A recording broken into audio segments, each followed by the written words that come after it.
being recorded, James? Oh, good.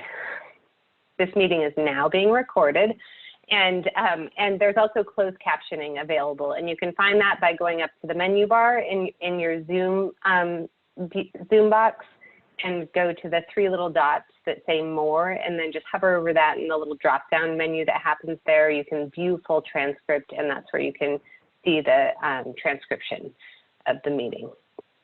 So again, just for those who were popped on while I was talking, a reminder that if you could put your name, organizational affiliation, and if you have preferred pronouns into the chat box to introduce yourself, and if you're interested in signing up for public comment, indicate that in the chat box as well. So now I'm going to turn it over to Sam, who is going to offer a remembrance for a coworker who we lost. So, you know, as many of you have heard by now, the Bureau of Planning and Sustainability and the Portland community lost a shining light, dear friend and colleague, Tony Lamb, last Thursday. Tony was a force for racial justice, equity, and deepening community connections in the city. He challenged racist systems and institutions every day with a deep passion and commitment to making this city more just for Black people. He pushed where few would push, and he constantly called us to be our better selves, to see the bigger picture, to extend beyond and break down barriers. He understood the importance of reckoning with past racial injustice as a necessary step toward building a better city. And he presented that the racist history of planning to the PCEF committee during our January retreat.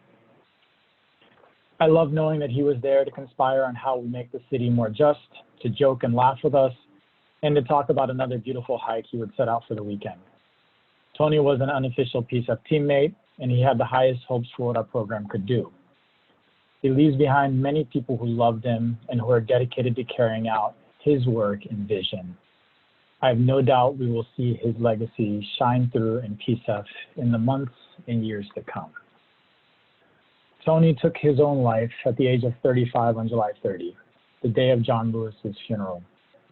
Earlier today was Tony's memorial service and burial in Loudoun, Tennessee.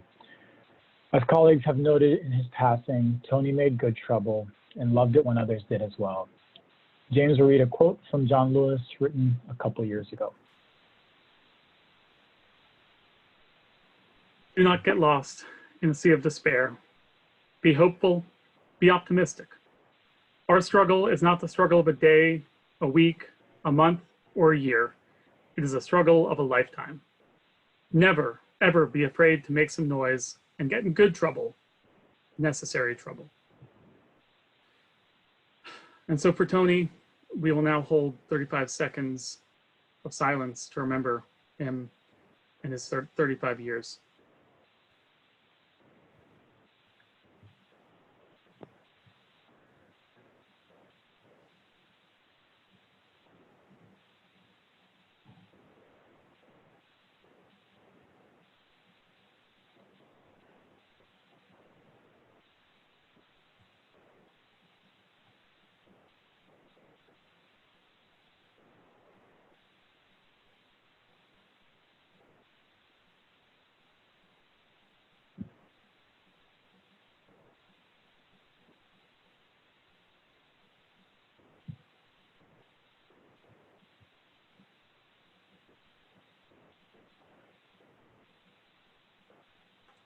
Thank you all. We'll miss you, Tony. Rest in power.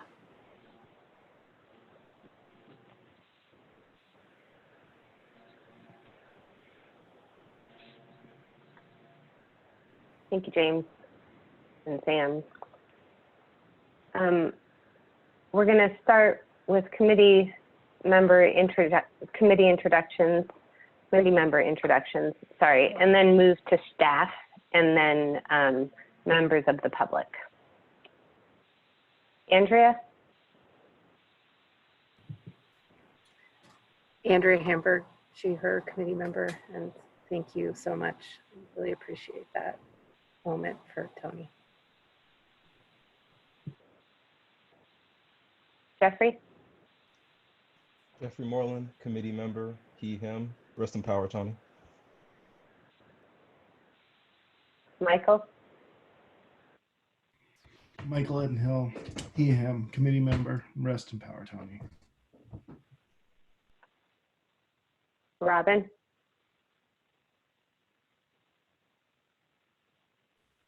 Robin Wang, committee member, he, him.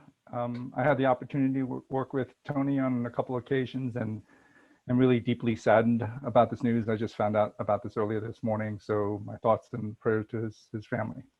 Thank you. Faith?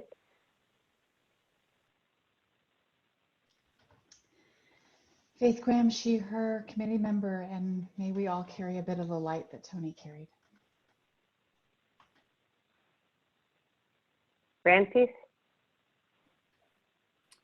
Rainfeast, Giacchino, Viatoro, committee member, he, him.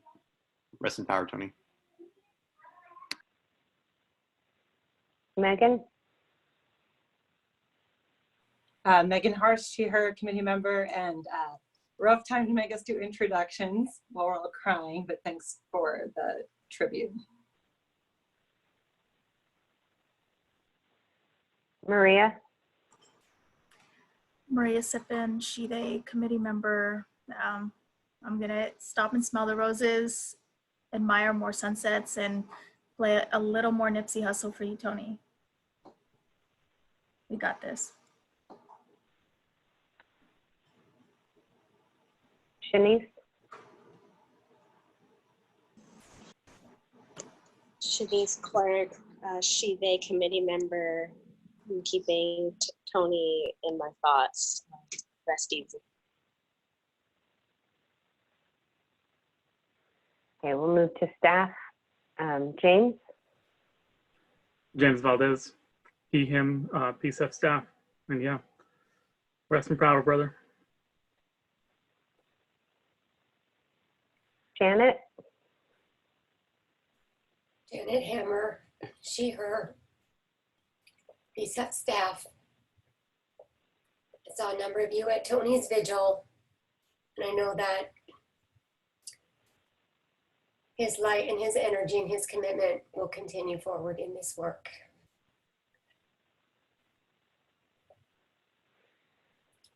Wendy? Wendy Kufkin, she, her, PCEF staff. And I'm Katie Lister, PCEF staff, she, her. Sam? Sam Brasso, he, him, PCEF staff, rest in power, Tony.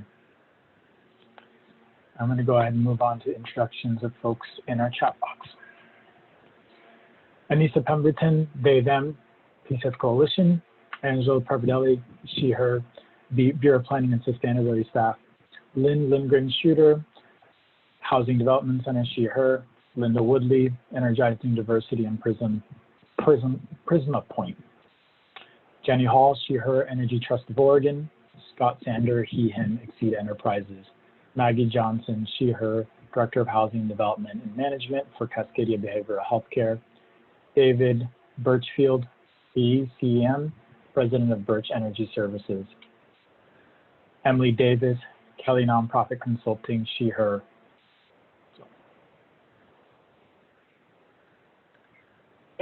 James, is there anyone on the phone? Let me check real quick. Yes, there's one number ending in 3378. I'll unmute them. So for the person on the phone, if you could introduce yourself. Angela Crowley-Cook, she, her, OCS. And Angela, are you interested in signing up for public comment? No. Okay. And it looks like Robin texted his computer needed to reboot, so he'll be back with us in a minute. So it didn't look to me like anyone on the list, anyone indicated in the chat box that they were interested in providing public comment tonight. So we will move on to program updates. And James is going to give a program update first, and then Sam has a few quick things to say. So James, I'm going to advance to your slide. You ready? Yep. All right. Yeah. So just want to share with everybody an update about the application support grants, which closed last Friday. We had the period open for about 3 weeks from July 10th to July 31st. As you probably remember from a few weeks ago, or now a couple months ago, these grants are intended to help smaller organizations get ready to apply for PCEF or other grants that focus on climate and equity. And we really focused our outreach and education and awareness about the opportunity in getting the word out through networks that were focused on Black, Indigenous, and people of color organizations. We had over 100 organizations submit, either as kind of primary organizations or in partnership with fiscal sponsors, and was really pleased to see that there were a lot of small community-based organizations who are new to the space, who we hadn't engaged with before. And, you know, I just also want to name this, that Tony Lamb did a lot of great outreach and coordination and getting the word out in his network as well. And so in so many ways, you know, this program and these resources are something that I'm proud of in honoring his legacy. And so, as I mentioned, the applications closed last Friday. Right now we're in a review, sorting, and allocation process, and we'll be allocating the $200,000 that you as a committee put aside for these grants in accordance with the guiding principles. And so these grants will prioritize organizations that serve disadvantaged and marginalized populations, in particular Black and Indigenous people. We anticipate doing that through the rest of this week and the beginning of next week, and being able to announce the first round of recipients or awardees of these grants August 10th. So, or I'm sorry, in the week of August 10th, not on August 10th. But yeah, really excited to start getting resources out in the community. Also, along with this will be some training resources and opportunities for organizations to build their capacity.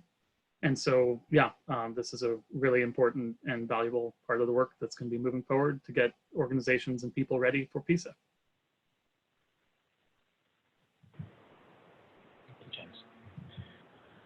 Okay, and we'll come back to some of just what we're learning here with the application support grants. I just wanted a couple other updates. I just wanted to flag and draw your attention to. We emailed you all yesterday about the next steps in the nomination process to replace Andrea Hamburg. So depending on where we go today, I think we may be able to take action next week, but just I want to make sure I call attention to that. So please take a look at your city email if you haven't already done so, and just connect with us if you have any questions. We'll also be sending the bylaws ideally out here shortly, and ask that you all start thinking about your interest in leadership interest in leadership role interest on the committee, whether you're interested in one of the co-chair roles. And then I just another thing that's outstanding that I just a brief update, and it's not much of one, but it's a brief update, is just that the letter from the Committee on the Racist Incident at 4th and Montgomery, there's been a little bit back and forth with the city on that. I will share the city's response to your letter here shortly, either this evening or tomorrow. And I plan to check in with Ramfis and then likely follow up with the committee in our next meeting. But I know Ramfis has been part of some of that correspondence. So Ramfis, please share your thoughts as well there if you have any. Thanks, Sam. I mean, I think it's always a positive to hear back from the city. I think the correspondence, I think did share some of the letters and responses back to community. I think sorry, I'm being hijacked here in this meeting, but I think the only thing to highlight, I think it's just the reality that the city did not meet community's timeline in receiving its response. I think that was one thing worth highlighting. I think there are steps that the city's committed in terms of bringing forth some of these action items for a fair contracting forum in September. We can talk a little bit more about that. In addition to that, I think the city did offer for committee members to have an opportunity to connect with Lester Spittler, who is the Chief Procurement Officer within the city of Portland. And so I think, I don't know if now is worth time to discuss that or maybe later, but it'd be interesting to hear from committee members if there's interest to having a broader conversation with Lester and his team. I personally think that's a good, valuable next step. But I think, I hope that summarizes, I think, my thoughts, and then I think some potential next steps. Maybe what I would share, well, I'll chime in. I know we haven't shared that correspondence, so at least know that I will share that correspondence here afterwards, so you'll see the broader context of things that have gone back and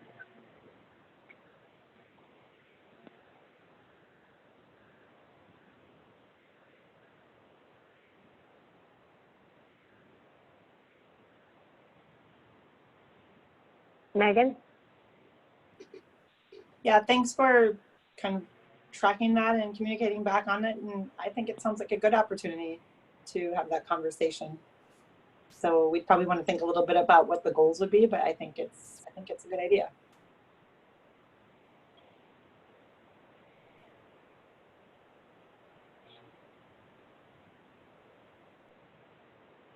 So what we'll do is, if there aren't any other thoughts on that, what we'll do is we'll share the correspondence and then at least just create space during the next meeting to talk about just, who wants to be part of that conversation, just what is the objectives of that conversation to the extent that I can share that and communicate that, set that up. But I think we can set that time next week, and I'll make sure that we follow up and just send all the correspondence your way so you can have that context going into it.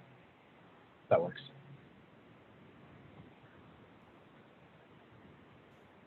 Thanks, Ian. Thank you, Matthews. Okay. Well, that is, I think that's the sum of at least the program updates for now. So I think just before we jump into the next couple slides, next really few slides laying out the small and planning grant point allotment, I just want to speak to, where we are, where we've been, and where we're going a little bit. Today we'll be looking for the committee's approval of the content in the application and scoring grant documents for the planning and the small grants, so that staff can shift their focus to building out the RFP for release in September. But just getting to this point, I want to acknowledge the tremendous amount of work that has happened. Tremendous amount of work that's happened within the committee, certainly a tremendous amount of work that staff has done, and being so fortunate that we've had community with us through much of this. In what has otherwise been a really challenging time that unfortunately we don't acknowledge enough. Once we released, there is loads of work that happened at the subcommittee with other granting bodies, both public and private, work with a full committee to release ultimately that draft grant application and scoring criteria. Once we released that draft, we received feedback from well over 100 different respondents, with BIPOC communities reflecting anywhere from 25 to 33, about a third of our responses. We received comments through webinars, surveys, email, public testimony, and one-on-one meetings. Once we got that feedback, we then further went line by line through that feedback and proposed solutions and worked through solutions with a cohort of 4 BIPOC-led organizations and 1 low-income serving organization. While this was focused on large grants, much of that feedback did translate to small grants, and we closed out the workshop asking about planning grants at a high level. We then spent a few weeks, 4 meetings with you all, working through the large grant criterion and application questions in detail before you all approved those last week. So now, I think before we shift into the small and planning grants, I just wanted to reflect on the application support grants, which James gave you a preview of and which just closed. And I'm going to be careful, just as we haven't announced awardees yet, but in having reviewed the applicants at a high level, I believe that staff has done a phenomenal job in bringing in new organizations in this work. You all have done a phenomenal job in bringing new organizations in this work. But despite even those many meetings we had in developing that simple, what we called our 10-minute application, you know, we did that work with, you know, internal folks, other grant making organizations, city attorney's office. I know we will absolutely still adjust the process next time. Which is to say that even with something as simple as application support grants, there have been lessons learned, and that, you know, part of taking the approach we did does create extra work for the team, but it also makes the application a lot more accessible. And that often means that we have to address unintended consequences on the other side. So what this means is we have applicants that we would likely not have seen otherwise, and that's in no doubt a result of good outreach, your voices, people like Tony Lamb, and the great support of the community that Black and Brown folks actually see themselves in this program. We'll share some of those lessons learned here once we wrap up the process, but I can say that if only a fraction of these organizations submit future applications, I mean, it would still represent a huge changing of the tide. And I'm not even saying that a fraction is okay. I just want to note the importance of the approach we took there. And thank you all for your vision and support there. It'll now be on the team to carry this work forward, but just that first step is something that brings me a lot of joy, and I can't wait to share sort of how that shapes out here in the coming week. So I just wanted to make sure I ground a little bit of that, because it gives, there is some lessons learned even in that bit there. All right, and so as we, you know, last week, as we pivot to small and planning grants, last week we shared with you all key differences between the large and small grants. And since then, we made minor adjustments to the small grants based on feedback we received from you all, and/or we connected with you individually to talk through your comments. Last week, we also received really great feedback on planning grants. And in response, we've improved on the questions and the scoring criteria. And Katie will speak to those in a little bit, as well as just some of the points. But I specifically just wanted to talk about an area where we got really good feedback and depth from you all in the conversation, but where we did not substantively change the questions. And that was really scoring and the questions around community engagement. I laugh at this because as we go through this, there's a lot of content we've gone through, and it even took us back, but it was after we checked back in as a team after the meeting and we started really working through the feedback. What elevated for us was a lot of our approach that we carried through with the large grants, the small grants, and the planning grants were really informed by, and at least for year one, really leaning hard and reflecting the feedback we heard from BIPOC organizations, but leaning a lot heavier on whether, and putting a lot more prioritization and in a sense, trusting that if we place more weight on the organizations reflecting the communities that they serve, and we place more weight on the communities that we want to prioritize and making sure we prioritize those and put more weight there, that essentially those communities will be able to best speak to how they want to do their community organizing or community outreach. You know, what we heard was that, you know, we didn't need to ask that level of details, and at times those sort of details were inappropriate to ask, and at times we would have difficulties in scoring some of those.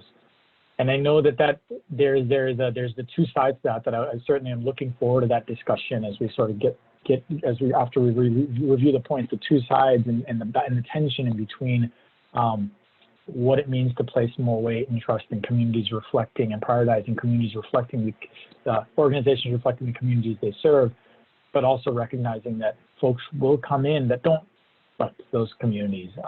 So I wanted to make sure I spoke to that, because that was one area where we reflected on it quite a bit and came back to, you know, that's sort of how we addressed ultimately this question around, you know, this depth of question around partnerships and community engagement was that we were gonna ask it at a high level, and we did tweak the questions a bit. I don't want to discount that. We did tweak the questions and scoring criteria a bit, but we didn't make, I think, some of the substantive changes that we may have heard or asked for in the feedback last week. So before I turn it to Katie to speak to some of the point allocations and how things are shaping up. So you see it at a high level, as well as some of the more, 2 specific points for planning grants were adjusted.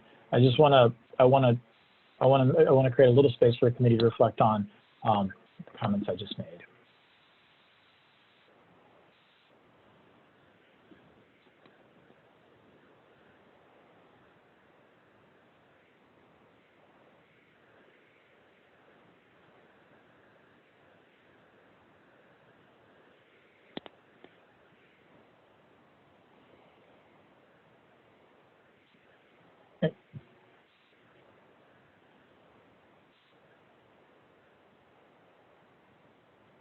We'll come back to this too. So we'll come back. Well, we'll give you another opportunity, but I think that was one I wanted to address before we turn it over to the changes that were made. Okay, Katie.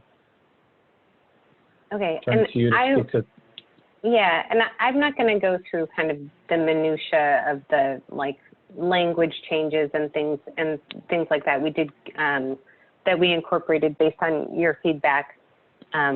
Those are all in the documents that we sent you, but did want to kind of highlight a couple of things, particularly on the planning grant, because that is where more substantive changes were made. So there were kind of 2 major changes that were made to the scoring for the planning grant, and the first was that we removed points that were associated with with the future. We removed a lot of the points associated with the future project, which is like the project that the planning grant is intended to manifest.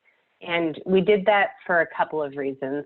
One, just kind of basic one is because it's the most uncertain part of the application.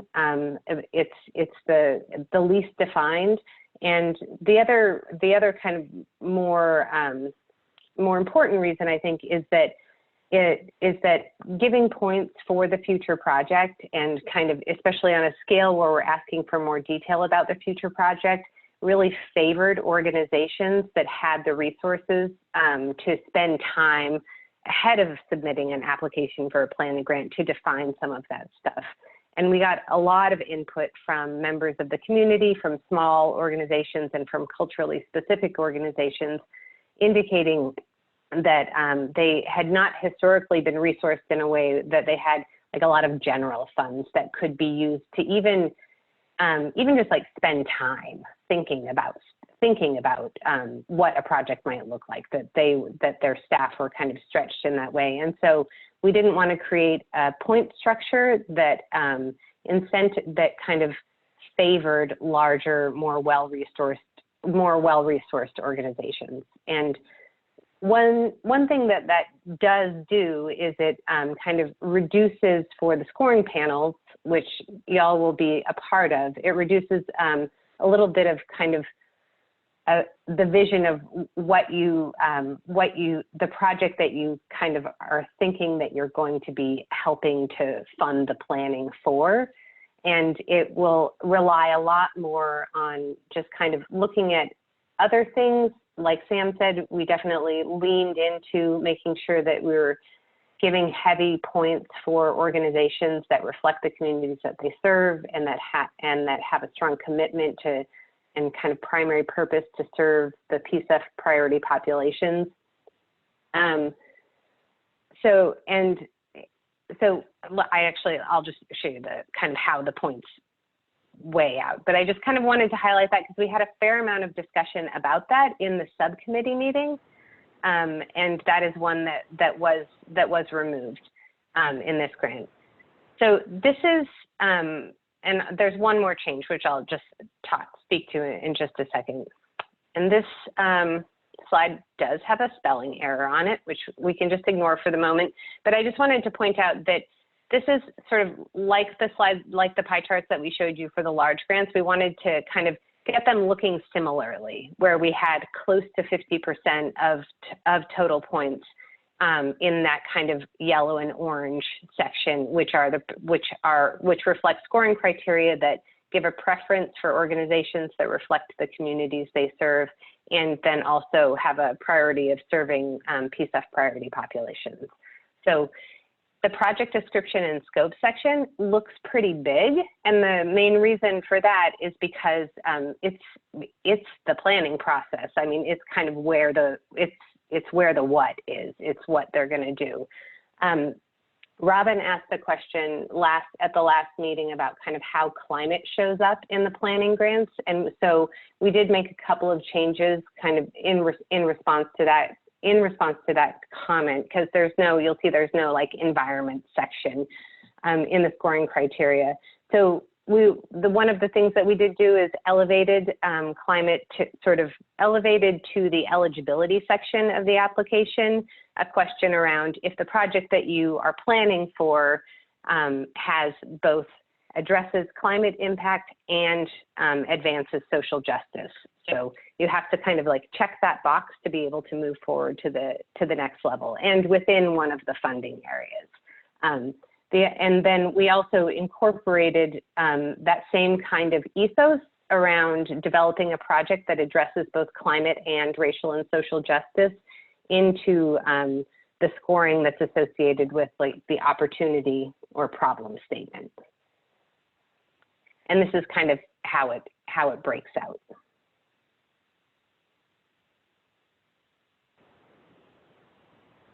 Any questions or comments?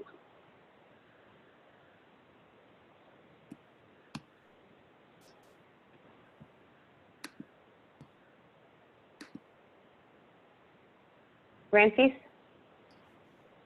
Just to clarify with the changes to the scoring for the planning grants, there's no requirement that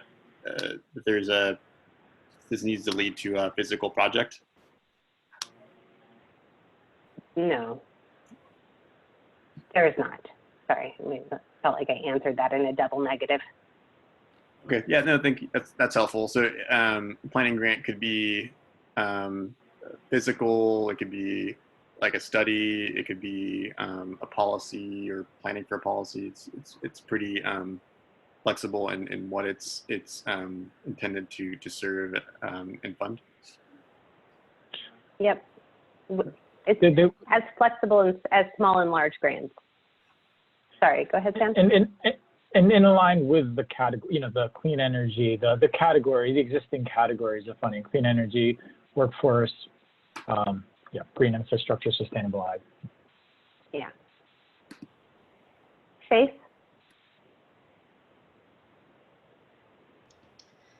Yeah, thank you. I have a couple of questions, just reminder questions that I'm not remembering off the top of my head, and then maybe one overarching thing, but I might wait on that. What is the budget for the planning grants for this cycle? It's up to 100. It's up to 100,000 per grant, and there was sort of a commitment to fund 1.5 million in planning grants, presuming that there are that many eligible applications. Great. And is there a real or practical threshold on the number of points one has to get in the yellow and the orange in order to advance or qualify for funding? Did we set a threshold or a floor for those? We did not. And the reason I was thinking about these grants on a walk today, I'm thinking about some of the organizations that might apply for planning grants, and I was questioning my assumption that these planning grants really should be used for people who don't otherwise have capacity to do planning. And by capacity, I mean resources and staff capacity. And I realized that was an assumption of mine or a characterization of mine, but it might not be for the full committee or for staff that these dollars are intended for people that need them. So I'm curious how you all feel about that.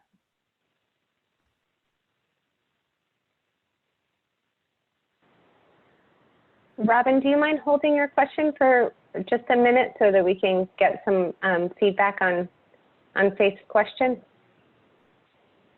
Any committee members have opinions about that?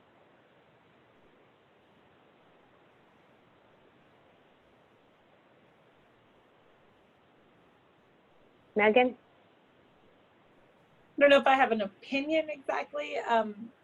I tend to concur with you to a degree, Faith, and that's what it sounds like what Katie is saying too, and part of the emphasizing smaller and emerging or organizations that don't have capacity, and that's your priority population. That's kind of what the shift seems to me to be about. That said, I feel like it might not always be that like easy to say an organization has plenty of capacity to do stuff. A lot of nonprofits are even well-funded ones have trouble. I don't know. So like, I guess it's to me not like a, well, those organizations clearly do have capacity and those don't. I feel like it doesn't sort out quite as clearly to me. But I think the prioritization of scoring should help support those that don't. I don't know how we'd filter out ones that have capacity.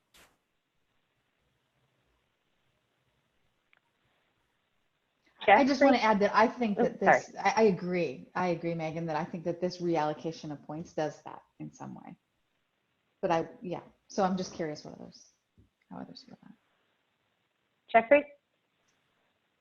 Yeah, I feel similar to what Megan just said.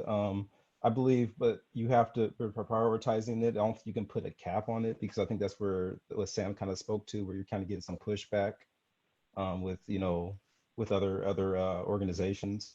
But I do believe what we're trying to do is put those people at the forefront and make it very clear that we're trying to support those people as much as we can and give them as much of a leg as we possibly can for them to get access to these funds. But then after that, whatever is left, then they can go to other organizations. But I think that's probably the extent to which we can do it, without getting too much pushback from other organizations.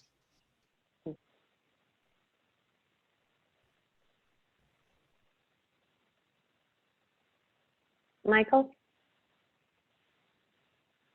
Yeah, I was just going to add that I think that that it really depends on what you're looking at, because you might have smaller organizations that only have 4 or 5 employees that do very large projects budgetarily, but really just are stretched thin on capacity, right?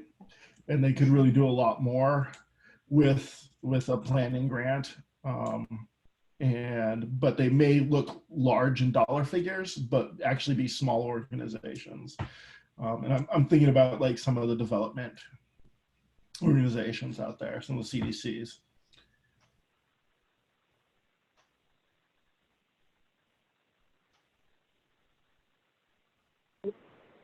Okay. Robin. Now, oh, sorry. Robin did say he would wait until folks just wanted to respond, who wanted to respond to Faith's question. Yeah, sorry, I was texting you that. But Ramfis, you're only allowed to respond to Faith's question, or otherwise it goes to Robin. Yeah, no, I'll try to keep it to Faith's question. No, I just want to echo what's been said. I feel like sometimes capacity is very subjective and hard to nail down for everyone. I think for many nonprofit organizations, planning is just a hard funding area. There's always a need to find funds. So it can be very subjective even and the need obviously is always there for both small, medium, and large organizations.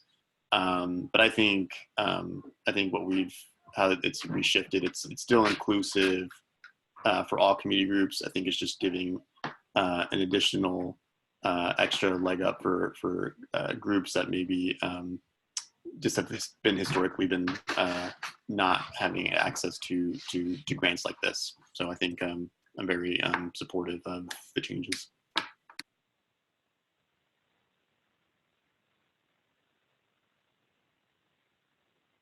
Okay, Robin. Can I switch topics?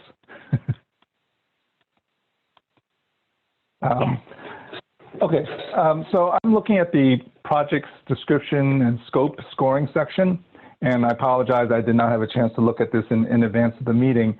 I noticed that there's some significant changes between the draft that you circulated last week and the version that you just sent out recently.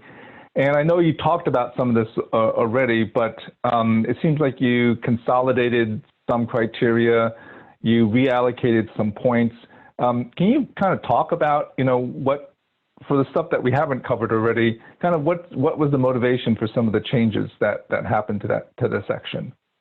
And you're talking about planning grants still? Sorry, yes, planning grants, project description, and scope. Okay. I did not have that document open, but I'm getting it open right now. It's the bottom of page 9. Okay.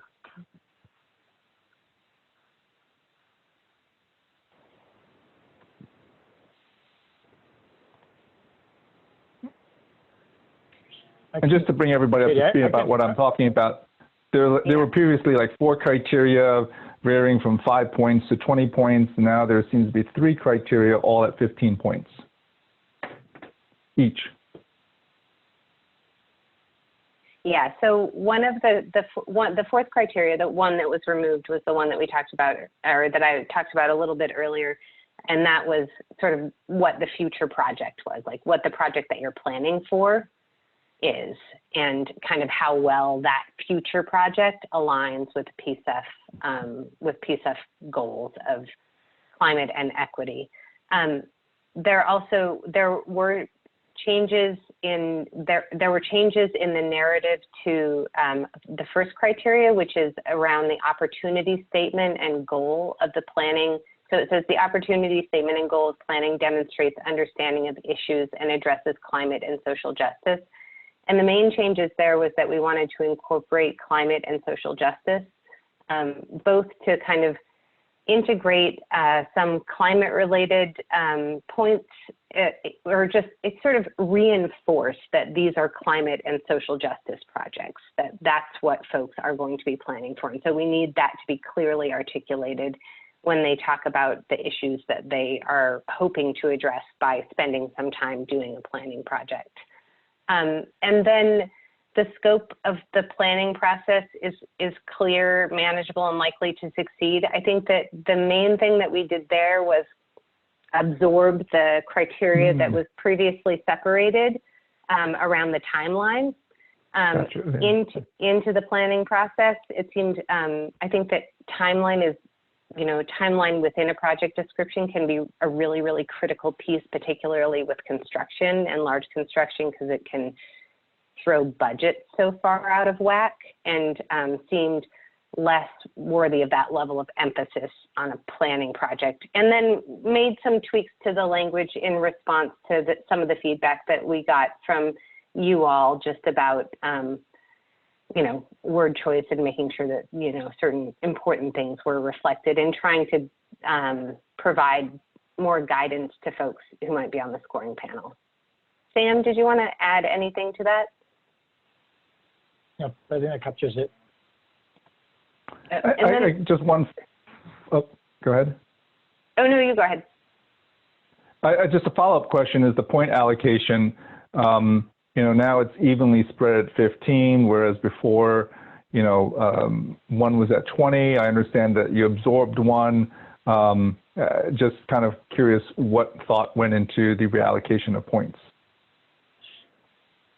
This was as we sat back and we compared across the large grants, the small grants, and part of it is we go in, we dive deep, make adjustments, and then as we sort of leveled back out and started seeing, okay, how did it feel in large grants, small grants, planning grants?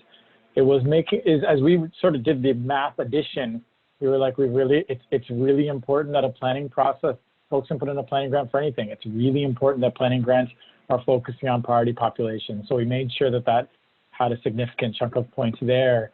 And sort of then as we went back and added up, okay, if you are focused on priority populations and you reflect that organization, just where do you get to? And can we make sure that is substantive enough that we are making sure that organizations that haven't historically done this but connect with community are in that driver's seat. So it was sort of, as we wanted to bring things in alignment with a large grant, and we said, okay, how do we, as we sort of step back, how do we do that after we cleared up, after we got the questions to be the right questions and got them the criteria to line up, then it was a matter of just making sure that the points reflected the values that we laid out in large grants.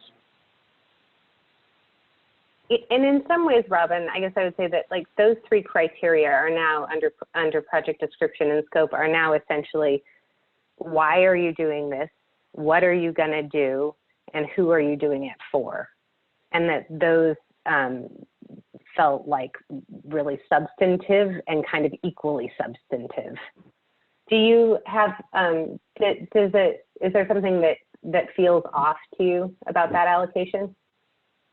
No, nothing seems wrong, and I haven't had a time to kind of really think it through. At a quick, high-level initial gut response, I think that's fine. I just brought it up because there were some, substantial changes from the draft. So I was more curious, kind of what thought went into making those changes. And if other committee members have a comment, please chime in. But at this moment, I don't have a preference or an opinion, strong opinion about what the point allocation should be. No, I appreciate you highlighting that.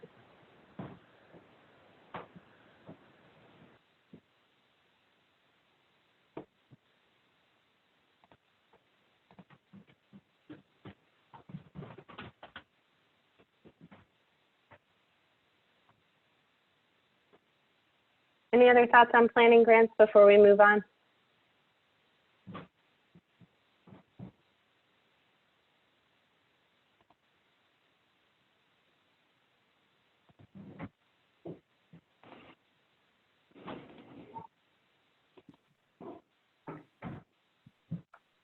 Okay. So this is the these are just sort of two pie charts which show the distribution of points for the two kinds of small grants. So within large grants and within small grants, there are different points that can be awarded if you have a physical improvement and then if you do not have a physical improvement. So the small grants with a physical improvement are the ones that are on the left, my left. Well, it's labeled so you can see, depending on if it's on your left or right. But I did want to note that that after we did the last draft of the small grants, we sort of went back again and did kind of what Sam was just talking about, where we, looked across all of the grants again and said, like, are we being kind of consistent in refocusing on ensuring that we have enough points going toward this preference for reflecting community and serving priority populations. And so we did adjust a little bit and took some and reallocated a few points from project description and scope and into the criteria that feed into those two categories that are in the yellow and orange. And we didn't eliminate any criteria from project description and scope. We just reallocated a handful of points so that the breakdown is more in line with the large grants and the planning grants. So you'll see that in the next updated version.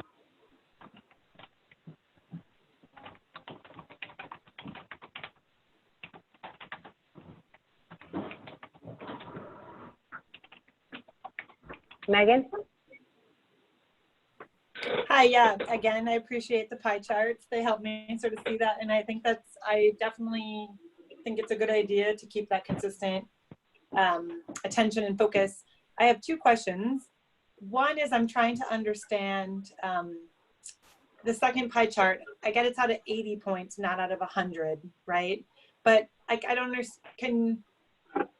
I don't understand how the serving priority population points got diminished. So maybe if you could walk us through that. I get the environmental and oh, and now I think I'm thinking it through the social, but maybe you can just talk us through that because maybe that's not what we want to do there, or I don't know if there's an adjustment we can make. And then a second point is I find this characterization of the pie chart really helpful, especially if it's sort of like across PCEF, here's what we're doing. And I'm wondering if we're going to be showing that to applicants in like this kind of way, and to kind of drive home that this is maybe a little bit confusing on top of the already things we're sharing with them, but I find it helpful. I think that with the assistance of some folks who are good with infographics and those sorts of things, we definitely could help share that, like, this sentiment. What's happening with the distribution of points for projects that do not have physical improvements is the same thing that happens with the large grants. It's that there are a bunch of criteria within the workforce benefits section that are focused on providing benefit to priority populations, and so they don't have access. They don't have access to those points just because they're not going to be hiring construction workforce. That's really the single. I think that is the totality of what's happening there. And then I think that you had a question about social benefits. So that section is absorbed in the social benefits section goes almost entirely to serving priority population and preference for reflecting. I think that there is one point from that section that ends up in this other category.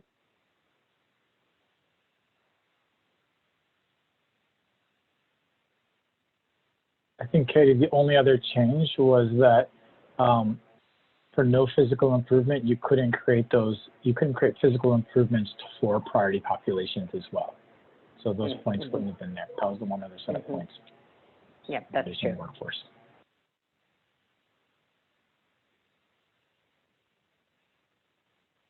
Ranthis?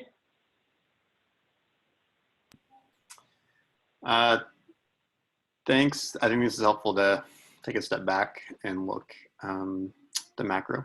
I think this will just sound very arbitrary on my end, but I think, always it's helpful to see things rounded out to a multiple of 5, but I think maybe that's just a very arbitrary way of scoring things. But I guess what's kind of sticking out as we take this step back and looking at the macro in all our conversation around making sure that small and emerging groups, that this small application piece is inclusive, as we design this application to make sure it's inclusive for small and emerging organizations, and all the work that we've done, that in comparing this with their planning grant, it does stick out that we don't have 5 additional points for a small or emerging organization. So I think just wanted to point that out as a design, and for all our conversation on this very topic. I think it just sticks out more so now as we look at this.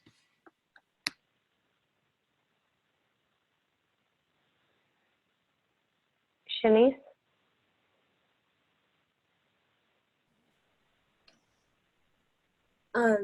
This chart is definitely helpful, just echoing that. I think as I'm processing the connection or the bridge that the planning grants are making to the overall process, and maybe it's just a part of me that needs to do my own clarification, but looking at the breakdown, I think basically to Megan's question of with the physical and no physical improvement, how we might allocate for serving priority populations.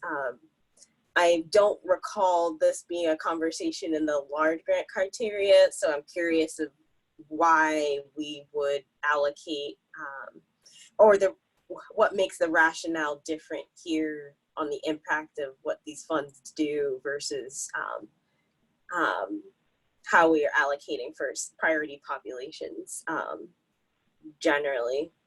So that's, I guess, where a question that I'm still sorting through. But.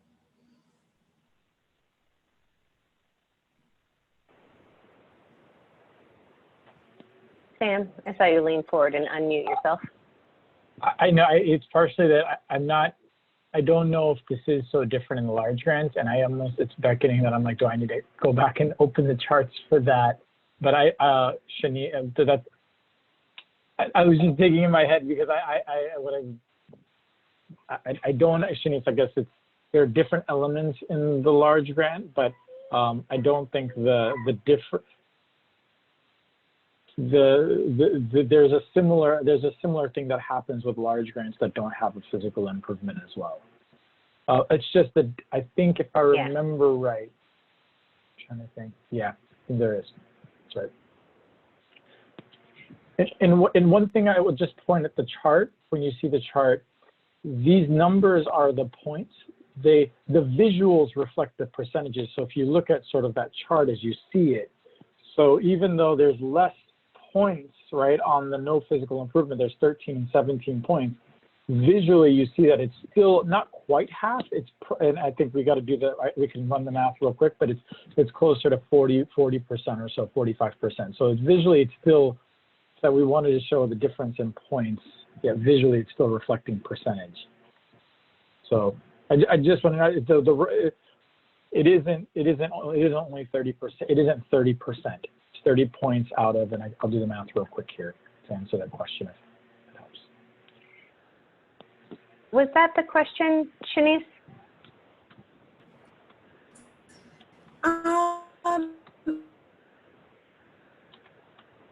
When I look at the point breakdown, I'm seeing with these that the project scope remains the same but the priority in most of the others, right, are smaller. And so curious about that rationale that we're making that's different, that I'm assuming, it could be wrong, is different when we're saying the scope is more important when there's no physical improvement.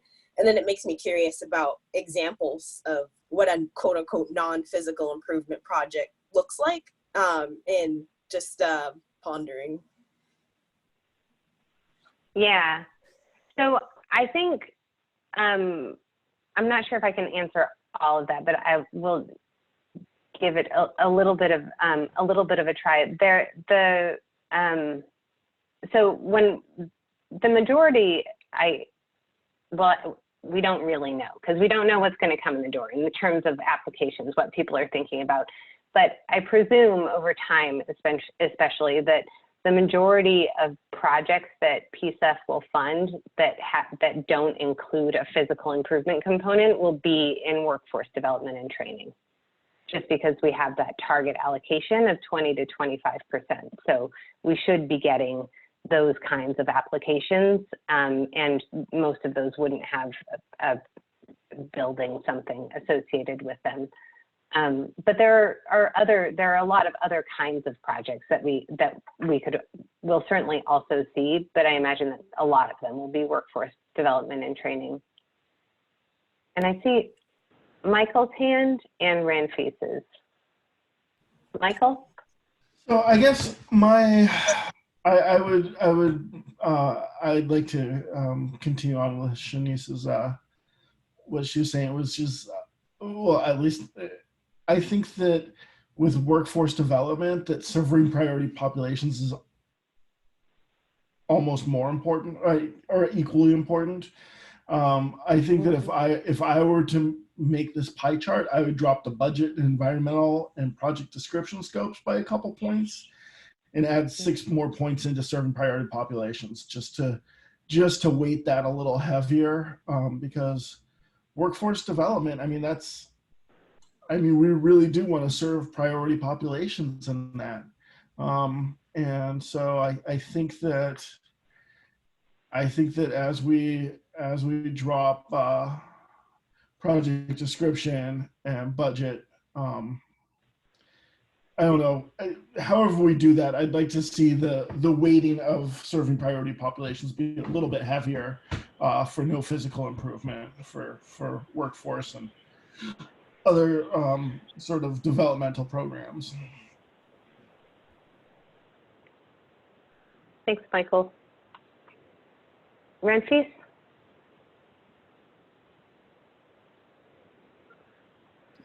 Yeah, can you, clarify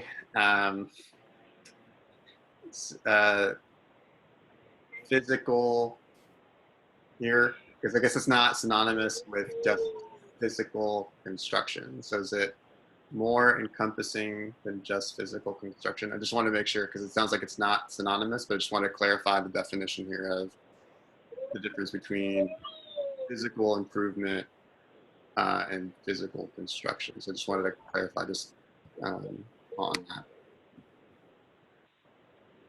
Sam, I'm going to let you speak to that. I mean, Remfis, actually, in this instance, I mean, there's gonna be work to figure out the wording. So, but I will say the intent, because the wording, that all needs work. But it is meant to be construction. It is meant to be building things. And so that is physical. You're making, physical capital improvements to sites. So it isn't your education programs. It isn't it certainly isn't the workforce development, but it is you're building something. So to clarify here, agriculture, that would fit under non-physical? I want to think through the questions here real quick to make sure I'm lining everything up in my mind. If it has no physical improvement associated, if there's no physical improvement associated, you will not be answering. If you have an agriculture project and has no physical improvement, you would not be answering any of the workforce equity related questions. And so I'm trying to think about other questions that would have related to physical improvements that may or may not relate to ag. And that's where I want to double check that here. If you give me just a second, and Katie, if you beat me to it. There are a couple of questions in the environmental benefits that relate to like ag and tree planting. So for GHG sequestration, those types of, I think GHG reduction and or sequestration. But for all of the workforce points, which is sort of like the primary difference between those two, it's the real split in points. There's actually kind of three splits, but the primary split is between, do you have a construction project and do you not have a construction project? And so we did go back and forth. At one point in the draft, I think we had physical/capital improvement and or infrastructure kind of all over the place. And so we have been working on simplifying, but obviously need to work with some other folks, as we are starting to do with the large grant criteria on our comms team, to kind of get all of that dialed in so that it's more clear. But for the workforce stuff, Remfis, it would not include any like regenerative agriculture project unless they were going to like build a barn. And then that would be, a construction project. Okay, thank you. That's helpful. Yeah, I think just clarity as that gets defined is helpful, and then helps in terms of the consistency and clarity for, I think, applicants which area they're going into. So I think of like landscaping, landscaping with context could be considered something within construction.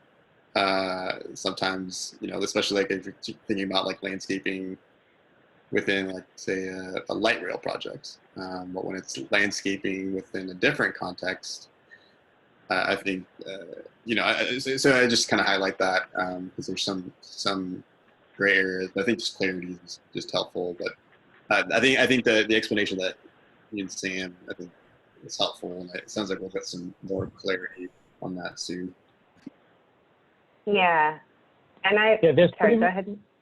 There's pretty much there's a third chart that really should be, it's breaking down. I mean, this is the fundamental crux that we're designing something for many different types of projects. And so there really is the sort of workforce development, education, consumer behavior, stuff where you're not doing any physical improvement at all. And so there's a set of environmental points that you would not be eligible for, and we wouldn't hold against you there. There's a set of workforce points that you wouldn't be eligible for, and we wouldn't hold against you. Then there's this middle ground where I think it's Remfis, it's what you're talking about, where you're doing you are doing something with physical improvement, but it's not construction.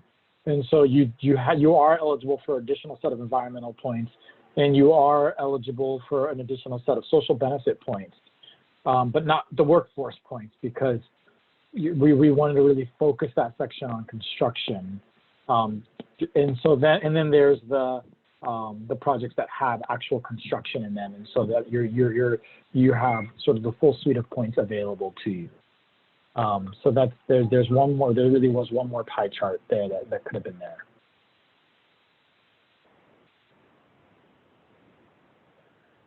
Shanice?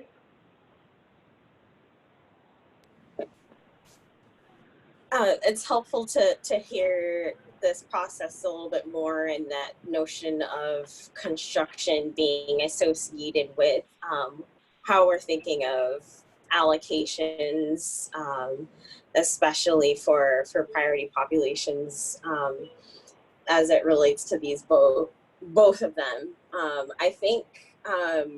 I think I'm having some dissonance and understand at the same time that there is a need to focus in a specific way on how projects will manifest for our beneficiaries. I'm thinking about organizations like CEP, might do community education projects or trainings for families, and potentially this grant or PCEF could be a space to just do that. That's Spanish speaking only, or build their capacity in multilingual spaces. So I think that the PCEF and the ways that it can build capacity, there are just ways outside of, there are projects outside of construction that have different levels of impact. And that ultimately, in a pool of other grant applicants, I definitely would want to prioritize similarly, right? If there's some folks who are saying a project is going to be prioritized to our beneficiaries. So I guess I'm struggling with it. I'm struggling with not putting as much weight. It can be a both and potentially, right? And so the piece of focusing on this is something I understand, and at the same time, can the impact not be not prioritizing it for other projects as much? It just doesn't feel like something I'm resonating with, and just wanted to share that and see what other community members think too, because I've spoken already on it. I want to just plant this fact so that as you think about how you all may want to address this, I want to respond to Shanice, and I think because it may help because there's ways you can adjust that to get, I think, Shanice, at what you're talking about. Between the with physical improvement and it may be a direction to us to bring them and make them all consistent too. But between the physical improvement and no physical improvement, with physical improvement, preference for reflecting a priority population and serving a priority population is associated with 45% of the points. On the no physical improvement, preference for reflecting and serving priority population is associated with about 42.8% of the points, so 43% of the points. So I know that the numbers may not, but it's close, but you're right, Shanice, that it is lower. So I just want to make sure that's out there, and I think there's a few ways that we can get there, but I want to make sure you know that. So, but what I'm saying is we've got 45 over here, I'm generalizing, 45 over here, 42 over there. In addition to that, the scope, it just feels like in retrospect. So if we're looking at the percentages for the no physical improvement section, the scope and description is inevitably just as much weight, right? And I guess what I'm saying is, can that just not be quote unquote a comparable level? Can it be in comparison to the other ratios that have also shifted?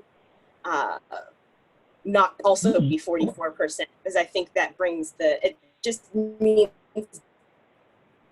different. It means a thing, right, when you're comparing those other categories. It's a point to you all. So that we do have a number of people who have had their hands up. Ramses, did you have something? I saw you leaning forward with your finger up as well as your hand up, but did you have something that was very timely? In terms of the question on ratios, the pie on the right doesn't equal 100, so it's not properly being used as a pie. So I think in terms of ratios, it's difficult to compare to the pie to the left. I'm not a math expert here, but I think it's so the pies are showing points, but the sizes of the wedges are reflective of the percent that they're showing. So like Sam said, with physical improvements, about 45% belongs in the yellow and orange, or is in the yellow and orange, and with no physical improvement, about 43% is the yellow and orange. But what's sort of reflected, the numbers on there are the points. But your math, Ramses, the pie on the right does, the no with physical improvement does add up to 100. Am I mistaken? Yes, it does. It does add up to 100. Yes.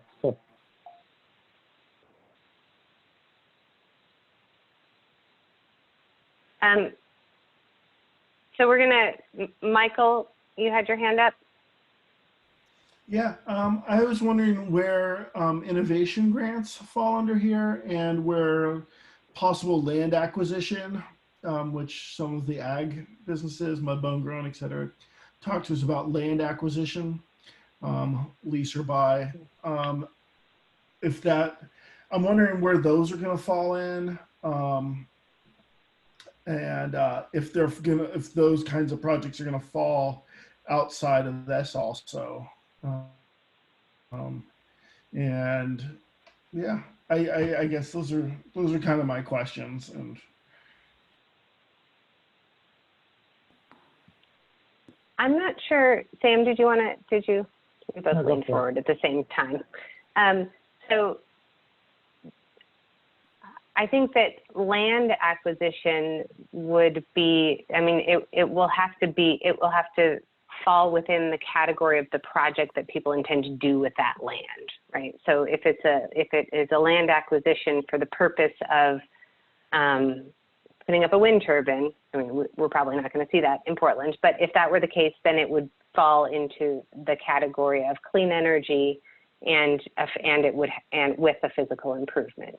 If it was for developing regenerative agriculture, it would fall into the regenerative ag sort of section. The innovation one, I think, is pretty tricky because we just really don't know what we're going to get, and so I don't have a really good answer for that one, except to say, I guess, that a lot of the criteria that kind of you all have been instrumental, along with the public feedback, in developing the values that are reflected in those criteria will have to manifest in those kind of innovation projects, or like as it's defined in the code, really it's like an other category.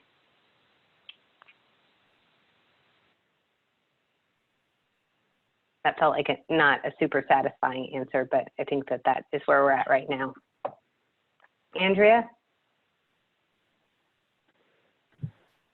I mean, I had the same kind of set of questions, things that don't quite fit these categories, which, probably the committee will answer as applications are reviewed, which makes it hard right now since we're trying to determine how to score things. But I was thinking, so Katie, you mentioned that the no physical improvement grants might very logically be job training grants. And I was thinking about a job training model where organizations are doing built environment or construction projects as part of their job training, which suddenly made me wonder about how we've handled scoring between these two things, where it might actually be both a job training project and a physical improvement project.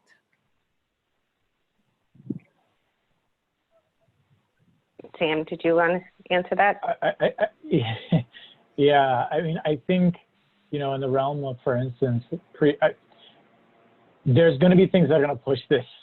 So I think your point that you just acknowledged there, Andrew, is that there's some things we're going to get and we're going to say, oh, that wasn't designed, and we're going to have to figure out how to address that. And that's just going to be an element of it. But I think generally when we, and I look to others on the committee who, Ramsey, others, Michael, have experience on this. When we think about like the pre-apprenticeship programs, you know, we certainly think about those really as no physical improvement. Those really are training programs. But I suppose that we certainly could have a program that, and we could, and we expect to, and we think we could have something that has both as well, physical improvement.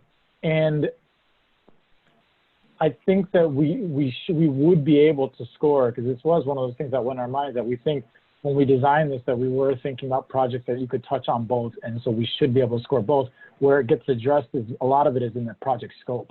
It's sort of like we have the points in the project scope. Does this all make sense? But you would get the points for the physical improvement, you get the points for the environmental benefit, the social benefits, and then you'd have to answer a certain amount of details around the scope, and we just expect the budget to be higher and then to align with some of that. So I think we have something that can hold that, but it will be pushed and tested. Ranfis? Well, I think there are other folks ahead of me. I'll wait till Shanice. Okay. I think it's just Shanice, unless Andrea, Andrea, I think just still has her hand up. Oh, I am for some reason unable to put my hand down, so it is not still up. Oh, now it's down. Somebody took it down for you. Shanice? My hand was still up too. Oh, it's you after all, Ranfis. Oh, what? Darn. Yeah, I mean, I think to your question there, Sam, I think, yeah, I mean, I think when you're training for pre-apprentices, again, I'm not the expert here, but, you know,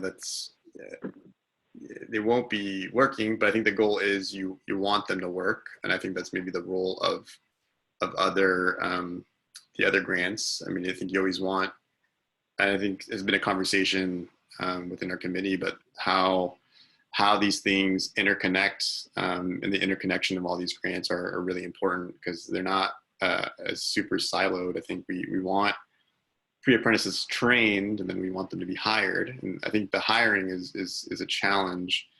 But I think, again, like if this were to go to an apprenticeship program, if an apprenticeship program were to apply, part of the apprenticeship requirement is on-the-job training. So I think there is a piece there that, you know, maybe we might be missing some information around workforce hire and hours, or on-the-job training hours, if you will.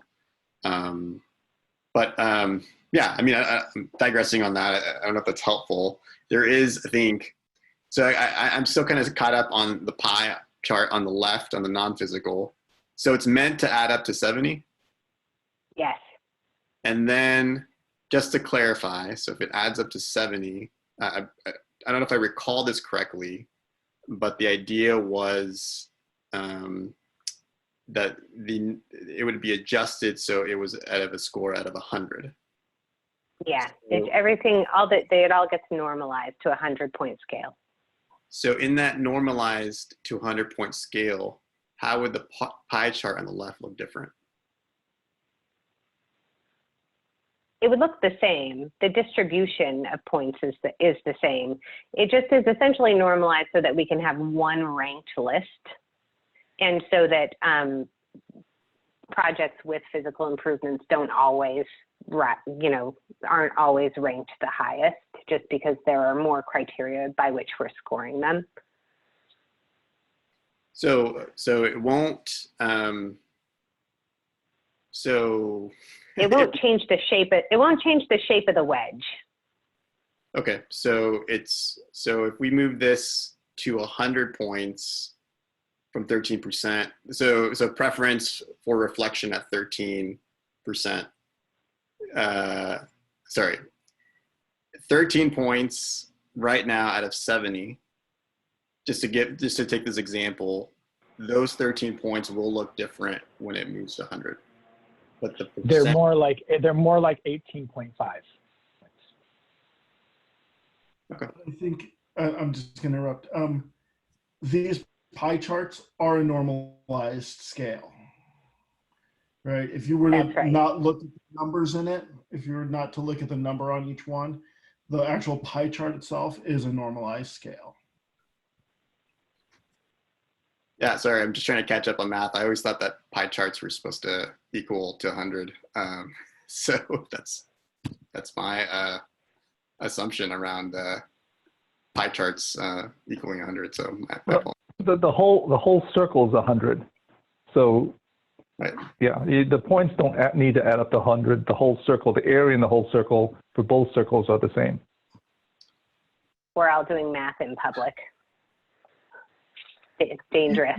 Each one's worth 100%. I guess would be the easiest way to say it. Each pie circle is worth 100%, regardless of what points are attached.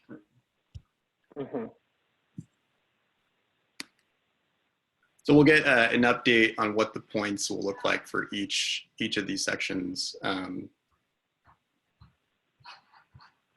Yeah, we could certainly do that and kind of normalize all of the criteria in the different tables. You'll end up seeing like numbers that are not whole numbers when we do that, and we try to make everything into whole numbers, but so it'll be a little less clean looking. But Megan and then Jeffrey. Hi, I feel like, I'm sorry we're belaboring this point a bit, but I think what I'm hearing from folks is like a preference, well, at least among some folks who've spoken, to try to get that chunk of the pie chart that's about serving priority population reflecting to be more equal across the like various categories of grants we have. And just between this like particularly physical and non-physical, you know, I talked a little bit about it with you and Sam yesterday and reviewing the table that comes with this, with the detailed, and I do wonder if maybe we are trying to create a distinction that we don't need to be doing, because the reason we get to these pie charts is because we cut out some of the categories. For example, project reduces cost for low-income communities or communities of color. That could happen from a non-physical project, like from growing food, and you distribute that in the CSA, so it reduces costs. So I kind of wonder if maybe that, like maybe we leave all those criteria in somehow, and projects just answer ones that apply to them, and then there's when it just doesn't apply, they don't lose. I don't know, but like it seems like the choice around physical and non-physical is leading to some confusion about like projects won't even know, and then it also has the added challenge where it's leading to this weird pie chart problem where we're not quite getting the distribution we want. And it's weird that sometimes budget would have like 10% in some projects, but like more like 13% when we do that. So I just wonder if there's a way we can go back to using the same weighting for all of them, but then just have like a when it doesn't apply. I don't know, you know, I'd probably have to think about it a little bit more, but like I think there's a way to do that. And I'm thinking, yeah, about food growing. It could do a lot of those things in social benefits that get cut out when you say, oh, it's not a physical project. Or, but is it if you're growing garden beds?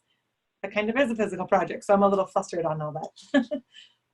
So I would note that that one is the one that when Sam said we really should have 3 charts, which would have made this even better.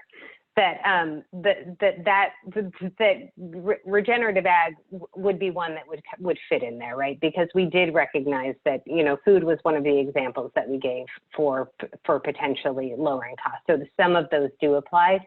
I do think that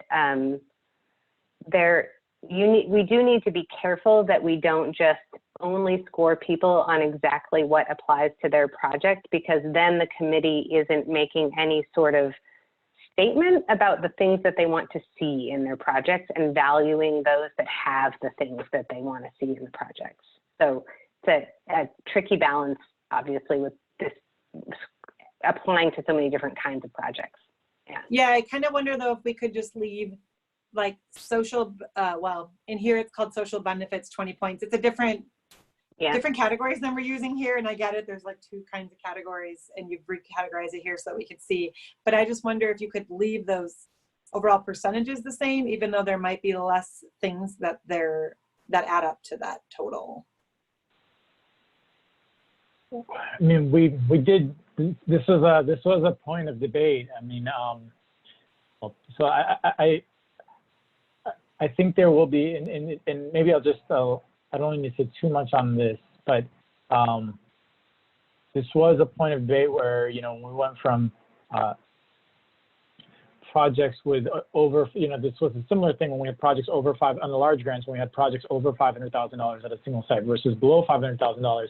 Would we still allocate, you know, a full 20 points for someone if their answer was just one single question based on their strategy versus someone that had to really provide a pretty in-depth response to a bunch of questions. And so it was sort of just trying to also align points with the effort and how much we wanted to see in there. So this was something we did talk about, but that's just what happens is when you have less things to score. It's how do you just place more weight on some of these questions, and how much relative value does the question have, and how much does the question really tell us for the amount of points that you're getting for it? So it's a fair question though.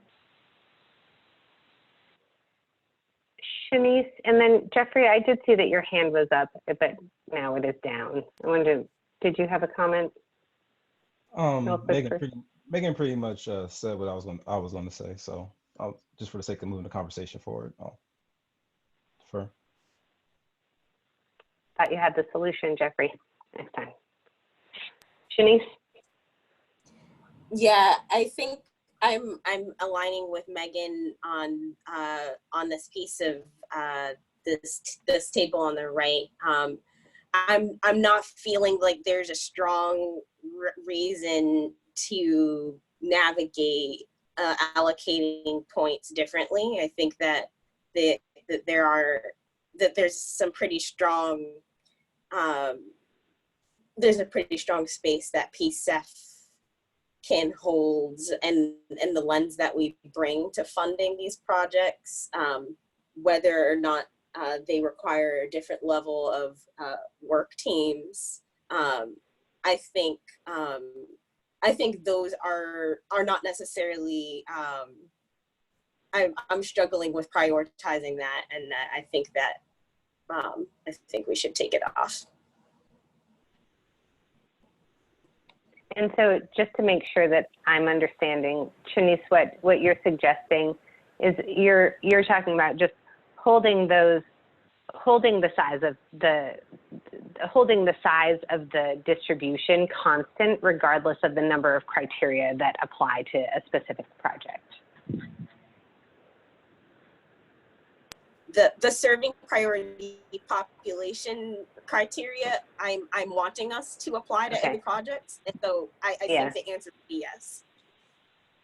Okay. And of course, there are nuances, right, with some of these things that we're discussing, and there's time to get in the weeds with that.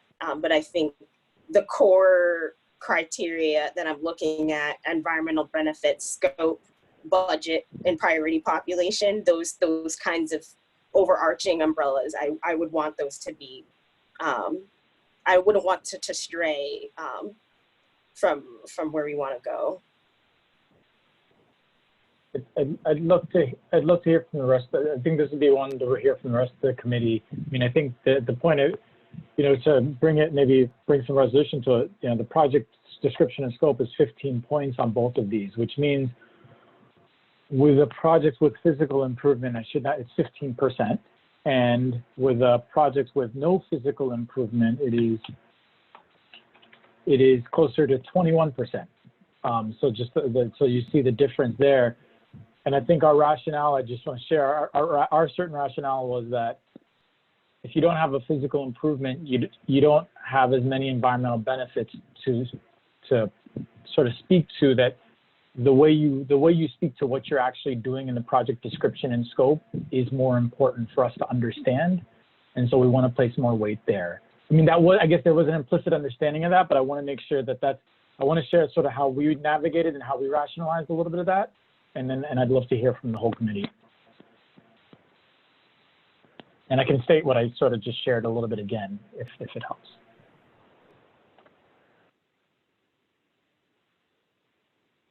Oh, Andrea, you're muted if you're. I don't know why I cannot raise my hand or lower it myself, but Okay. put me on the stack. Okay. Michael, and then Shanice, and then Andrea. Oh, not Shanice. Shanice put her hand down. Michael.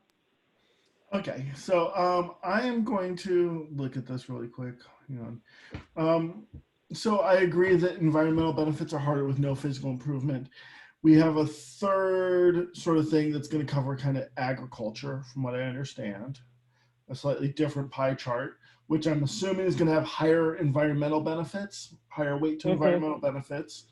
For no physical improvement, I'd still like to see higher weight for serving priority populations. And I think that project description and scope can remain the same in that. I understand why environmental benefits are lower in that because, you know, a training program doesn't necessarily have the same weight of environmental benefits.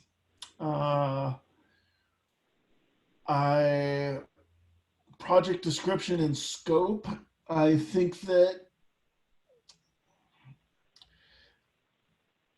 I don't know if that's where you pull the weight from, would be project description and scope, or from budget or other.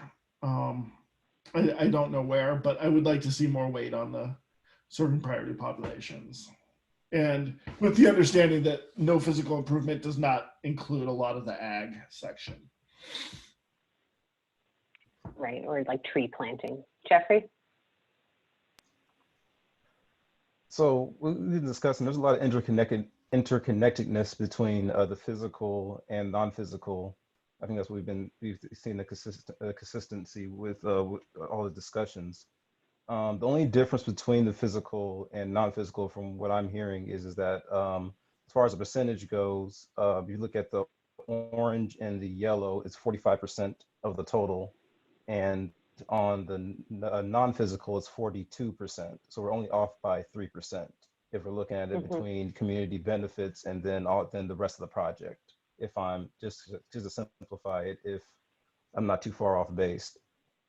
So we're talking maybe 1 or 2 points, maybe adding to serving priority populations to make it to make them kind of match, I guess.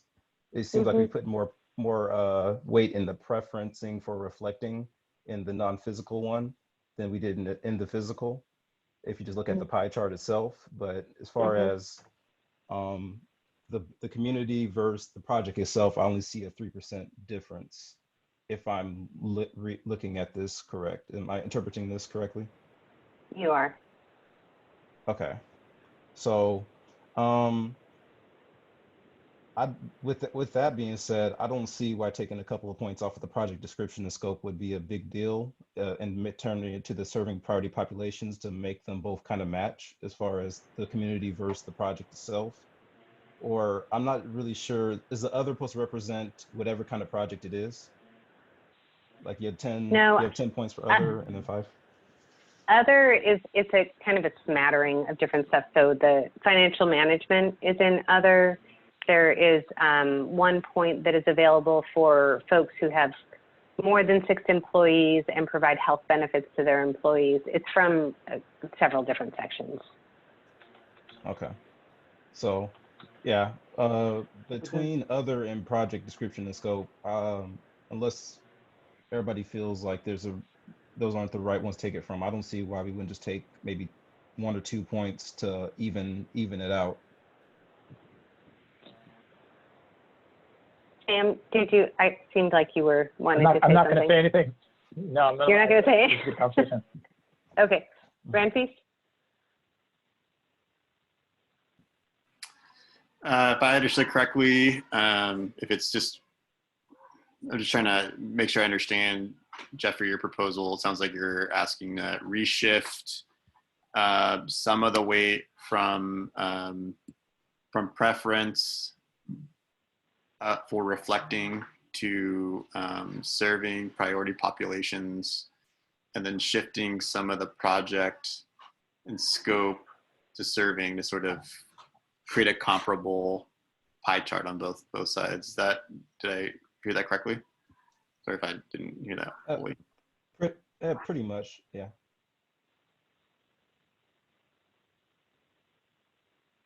Michael? And I know that this is just a couple percentage points and it's not a big deal. For me, it is the optics. If we're presenting pie charts, I don't want the optics. When I look at these, I can actually physically like see that like, oh, serving priority populations isn't as important for workforce development, right? That's what the pie chart says to me. So I want the, I mean, like logically, I know the percentage points are like so close, it doesn't really matter. But looking at it, I'm like, oh, serving priority populations is not important in no physical environment. Like it's not nearly as important, right? And so I think that for me, it's just if we're sending these out into the public as part of the proposal, and I would like to see that looks also a little bit more important, right? I want the optics to say it's more important, even if the percentages are super close.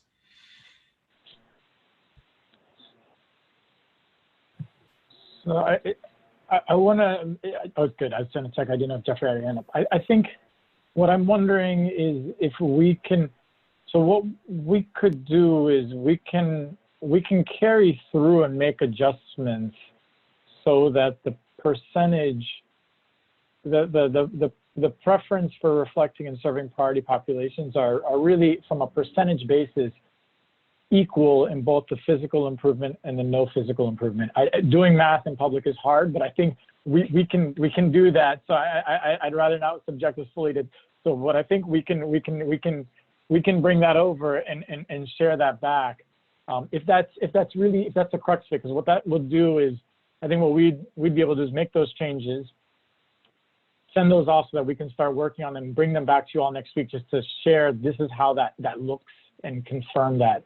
But I want to make sure that is the crux of it, and I don't want to, because I know certainly our hope was to get to a place of approval today. So, but I also want to know, is there other things there? Because that change is something we can change. Because I hear I appreciate, Michael, you putting it that way, that it is, in the end, it's we may be talking these small points, but it's about what it reflects. And I think that there's a piece we missed here and how we went about this. And I think we can make sure we capture this and make sure it lines up and frankly screen those across the planning grant as well. So I think but I want to make sure that if that's, before as we go around, if that captures at least the sense of the discomfort, unless there are other things. Andrea, I see that your hand is up, but I wanted to let Maria go first since she hasn't spoken yet tonight. Sorry, I was just here doing math in Excel because I can't look at distracting graphics. I understand everyone's comments, Michael's especially, how, you know, the way that we present data can impact how we make decisions, and then also how people interpret the decisions we make.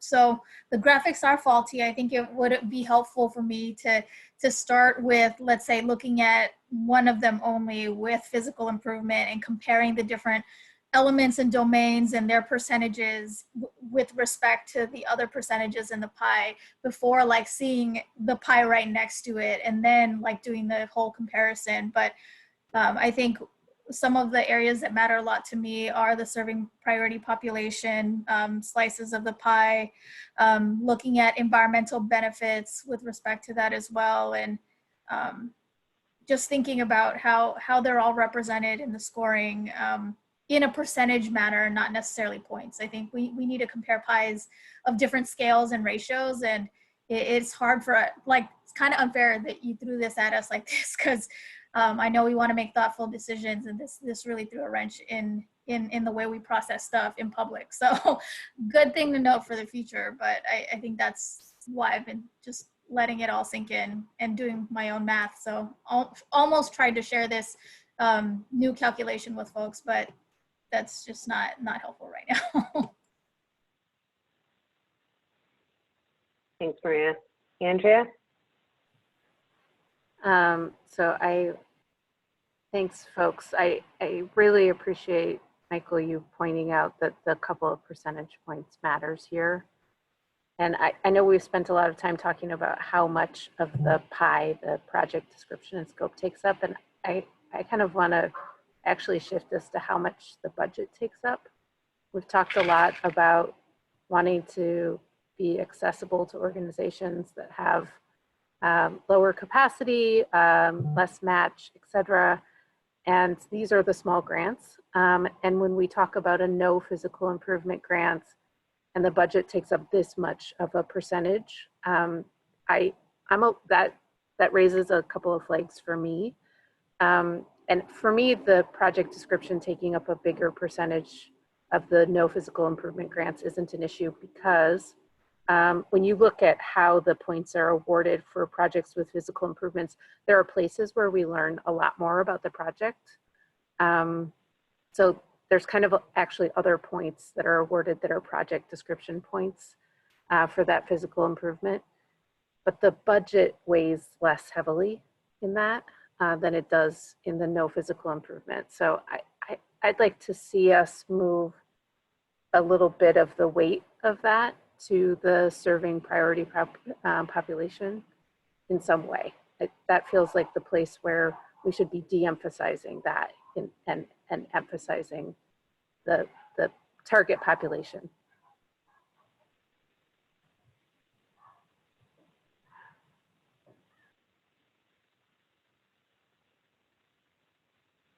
Jeffrey? After hearing Andrea, I would like to just echo what she said. I actually agree. Michael indicated a thumbs up as well. Grantpiece? Megan? Just to clarify, so there is a separate pie chart for regenerative agriculture? Yeah, there are, the way that the scoring, there really should be 3 pie charts for things that have some physical improvement but no construction activity. So regenerative agriculture and like tree planting for green infrastructure. Okay, so these changes that we're talking about on the no physical improvement, it's just strictly on workforce, or is it meant to encompass the other ones? Just trying to clarify as we make a decision on this.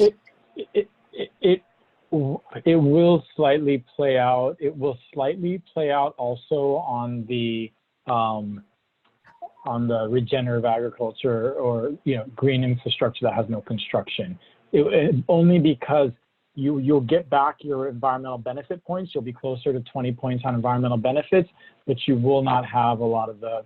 So it will still play out. And so maybe what I think we can do here, if we're hearing you right, I want to make sure we are hearing this correctly, is generally we haven't heard I guess we haven't heard a pushback or a concern with the way with physical improvement percentages are laid out, that folks are okay with that, but want to see consistency in the percentages, so the relative percentages, relative weights of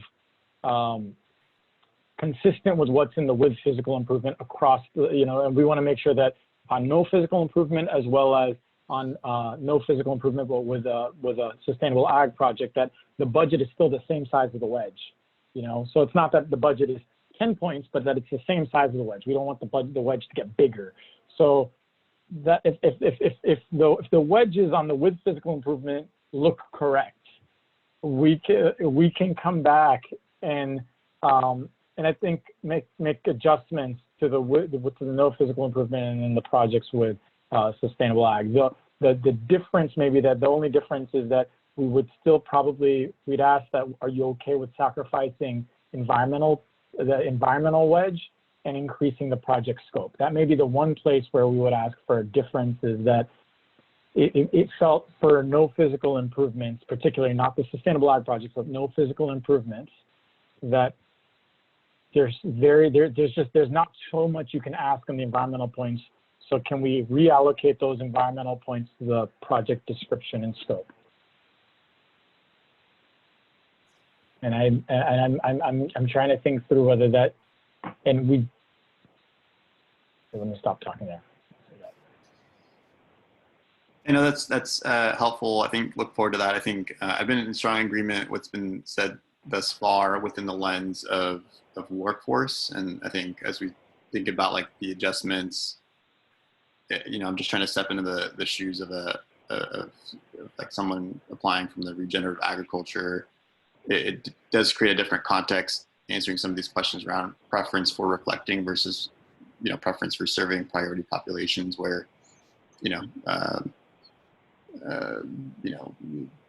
if you're in regen agriculture, you're probably trying to serve a specific population. Other times you're just trying to operate more of a business and be successful. So I'm trying to, in my head, as I'm asking this question, I'm trying to sit from the perspective of different stakeholders on this. But I appreciate, I think, all the work and thinking of folks and strong alignment with sets up thus far, especially in consideration for workforce. I think for me, the only, I think, thing that kind of sticks out still as I noted early in the beginning of this discussion, which is when we first set out to design this small grants program, it was explicitly stated the importance of designing this to be inclusive for small and emerging organizations. And so I do still raise that question of the difference that we're seeing here in the planning, which is we give 5 additional points to small and emerging groups. And that to me still sticks out because I know I've been a stickler in like making sure that there are good standards and like some kind of a race to the top approach, but that tension between the questions that we're asking to nail down the benefits of the Portland Clean Energy Community Benefits Program and be inclusive for small and emerging. So I think I just want to note that because I don't think that I think we've just been kind of a little inconsistent on that end. So I just wanted to note that since we've heard I think a lot of advocacy to make this inclusive. I just wanted to note that that's still inconsistent. On my personal end, on my personal perspective, it still feels inconsistent.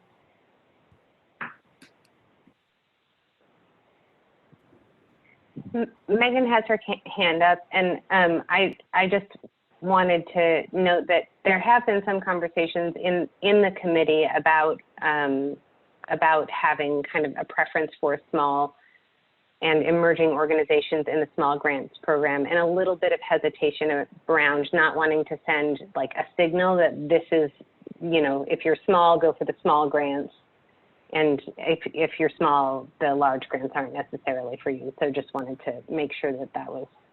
Yeah, maybe to clarify my point, maybe this would apply as well for large. I think I guess my point would apply not just for how that standard that we've applied on planning, perhaps it should apply for both small and large, because I think those questions have making this inclusive for small and emerging, making sure that we're benefiting has come up both for large and small. So I think you're right, Katie, and I think the consistency piece is just my question on this, and I'm just trying to reconcile some of my being a stickler on some issues on the benefits piece. But mm-hmm. Megan? My comments more in the first half of Rand pieces and kind of the larger hour-long conversation we've been having. And Sam, I think how you described you all bringing back stuff makes sense to me. I honestly think I'd have to see the transcript of our meeting notes right now, but I did want to kind of just to add to this like pie chart and physical, non-physical, and the third category here is like, I'm still trying to understand these categories and the importance of distinguishing them because so non-physical improvement you said is likely workforce, but could it also be education type projects that aren't workforce development, like education to residents of apartment buildings or homeowners? So it seems, and if it is, then when I read the environmental benefits, it feels like some of those would still apply, like provides meaningful additional non-GHG environmental benefits. Like there could be education on toxic reduction and air quality. And so I guess I still go back to those environmental and social benefits, and I feel like some of them still apply. to projects that are not physical improvement. So I guess I'm going back to my earlier advocacy that that would be a simple way to make the pie charts more similar again, would be similar. So that's kind of one thought. And then is retrofitting, is that considered a physical improvement? It's not like construction. Okay, you're just nodding. It is. So part of me is these buckets are, you know, I almost wonder if we're like over prescribing these buckets in a way. Mm-hmm. So, It's but hard. I think I don't know what our other goals are for the evening. I'm sure it's probably not on our agenda. I personally, as a committee member, am comfortable, unless other people have their hands up right now and don't feel they've been heard, feel like we've given you tons of reaction to this slide, and I would feel okay with waiting to see something next week. And if you need a check-in from us earlier than that in order to get to a decision point, I personally can commit to that because I know we're trying to get to decision making quickly. So that's what I got. Okay, thank you, Megan. And we are creeping up on 8 o'clock, and we haven't taken a break. Sam, do you want to? Yeah, let's maybe, I'll just, you know, Megan, the point around the sort of the categorizations, like at some point, you know, I think it's that point that Katie had shared. We've got to kind of draw some of those lines, or you know, based on the kind of project you have, these are the questions we expect you to answer, and we'll certainly go back as a team and think through this, because I think that what I'm hearing is it isn't as much as I wanted it to be a simple change that we could come back and present and update you all and present and share. So this is what the change is. I think that we're going to need to do a little bit and really work through that in detail next, or just at least before we get you to that comfort point, bring that back to you. And I think next week when we come back to you, we'll at least share a little bit more as well about our rationale around why we have the sort of the decision tree, the way that it is in terms of the specific set of questions you may ask. So I think we'll just detail that out along with coming back with these pie charts in a few different ways. So I think we can answer that, because there certainly was a lot of rationale in terms of why we might not have some folks answer those questions, but and we'll lay that out. Yeah, okay. Group math has been really fun. Let's take a 10-minute break. It's 7:56 now, so let's come back at about 5 or 6 past 8 o'clock. All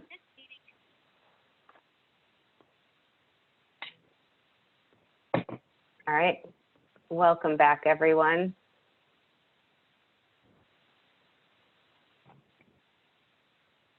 Okay. All right, Sam? Let's see. Yeah, just to see, do we have Renfis, Michael, and Andrea with us yet? No, you don't need to turn on your cameras, just you know you're here.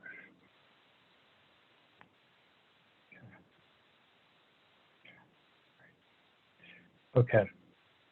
I think that what we'd like to propose here in terms of coming back to you all next week, I think, and Katie, can you go back to the previous slide, so at least we can, as much as the visualization may have been painful, we can have visualization in front of us.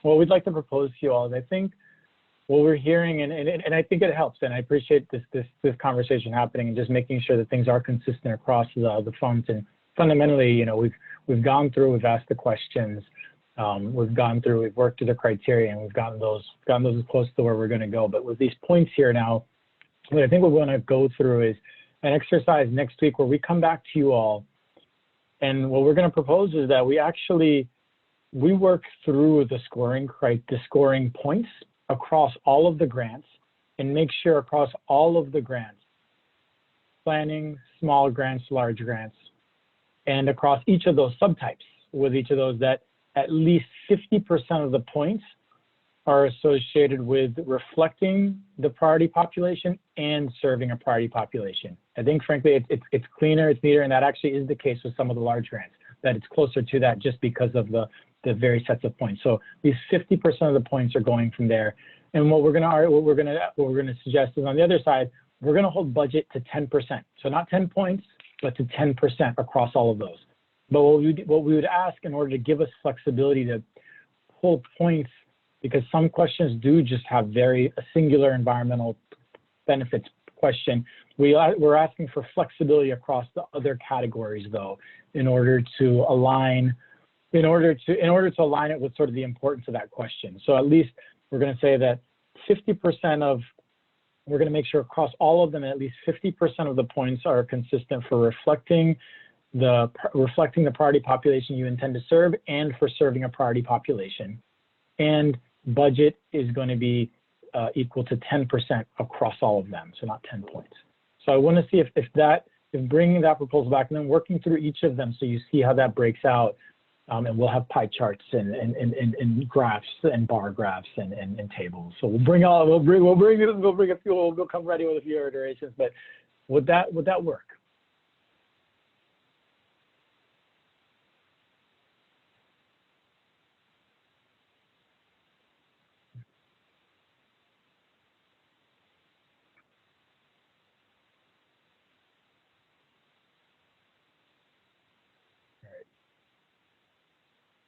Seeing thumbs up, and I know we'll have other questions next week. I think that's what we'll work on in order to kind of bring this a little closer and bring a little more comfort in what is real in terms of how folks will perceive some of these things.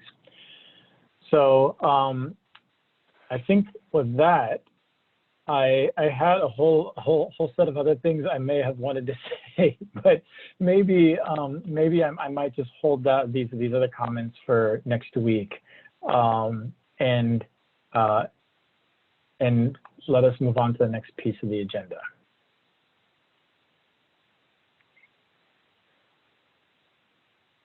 Okay.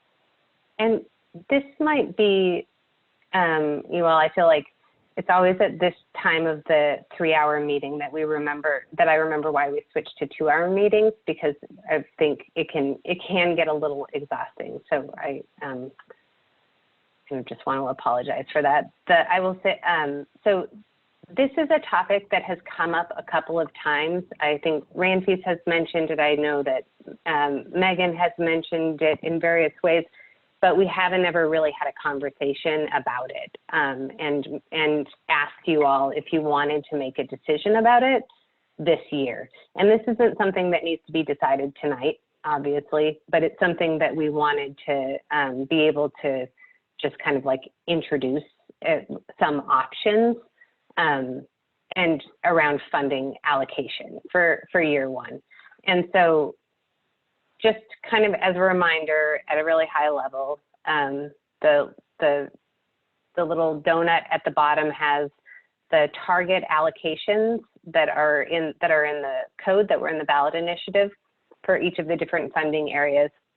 And then those first 3 bullets are the allocations that you all have already made, so, or have already kind of approved. 1.5 million for planning grants, 400,000 for mini grants, 200,000 to the application support grants, and so that leaves around $6.5 million to grant to sort of small and large grants.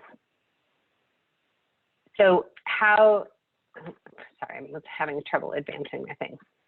So there are 2 slides that have just 2 different options. There obviously could be other options that could be brought forth, but these are 2 that are kind of like the 2 basic options, fall into somewhere in between or some iteration of these. One is to make no annual allocation, and that's kind of where we're at right now. In terms of like allocating to the different funding areas, and that we would wait for a few years and sort of review what the portfolio of funded grants looks like, and then annually thereafter to evaluate how well we're hitting those targets and kind of do some analysis to think about why we might be off and what that means, and then make adjustments through portfolio balancing, which is something that you all, as the committee, would do in your final deliberations, and through other mechanisms too. Like you could have targeted solicitations. You know, if after a few years, we had very few applicants who were green infrastructure applicants. We could do like just a solicitation for just those applicants and really do a lot of outreach to develop that. So this is not an exhaustive list of pros and cons, but the pro is that it sort of provides maximum flexibility to fund great projects that come in the door that, you know, we might not know somebody out there is thinking about. Some of the high level cons is that there is a higher level of uncertainty for applicants. And particularly we're hearing this from the regenerative ag and green infrastructure applicants who kind of hold some concern that they might not compete as well with green or with energy efficiency retrofits and whether, you know, sort of more standard low income weatherization types of programs or projects. So it would provide a higher level, having no allocation creates more uncertainty for them. There's also the potential for us to get really far away from the targets that are in the code and have kind of a hard time getting back to them.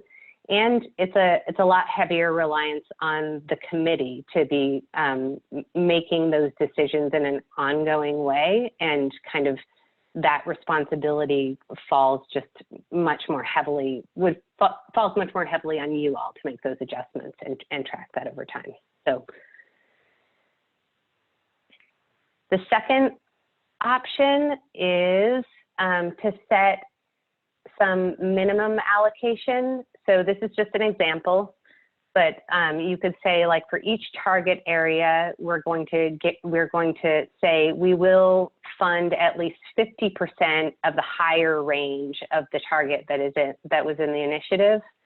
So this year, with $6.5 million available for small and large grants, it kind of breaks down like those sub bullets show. So it would be at least 1.95 million for clean energy, at least 812,500 for workforce, at least just under 500,000 for regenerative ag and green infrastructure. So some of the pros of that is that it helps to ensure we don't get too far away from the targets in the initiative, and it also offers some level of assurance to applicants in those different funding bucket areas. And some of the cons is that it is less flexible. We might miss an opportunity to fund a great project.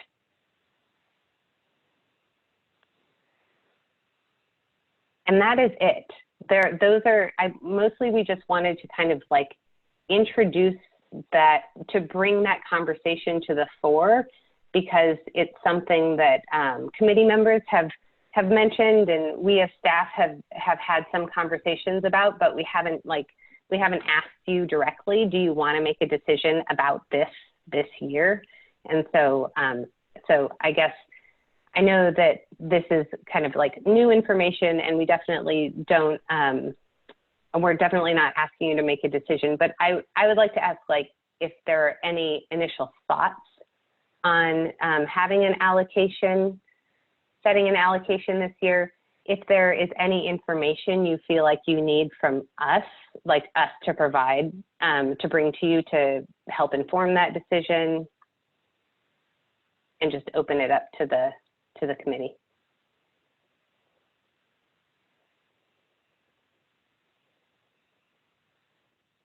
Robin? Yeah, thanks for putting this together. I guess I'm kind of reviewing those two options, just some high-level thoughts. One, I think for year one or year zero, I think it's really important for us to be as flexible as possible. So I like the flexibility and being able to accommodate, since we have really no idea what we're going to, to expect in terms of the applications that are coming in.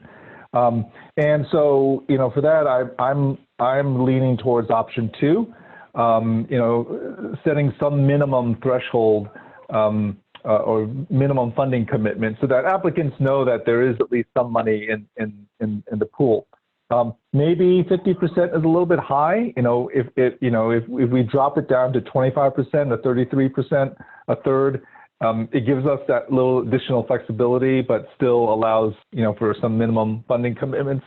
I don't know how I feel about the exact number yet, but, I think we should consider playing around with whether it's 50%, 20%, 30%, whatever that number, that's something that, can be discussed. And then I guess the final thought I have is, I think it feels to me that waiting 3 years to revisit this just seems a long time, at least for the first year or two. So I'd like to be able to review this, next year and see how things went. Maybe there was absolutely no grant applications in one area. So what do we do about it? Or no funding in one area. So what do we do about it?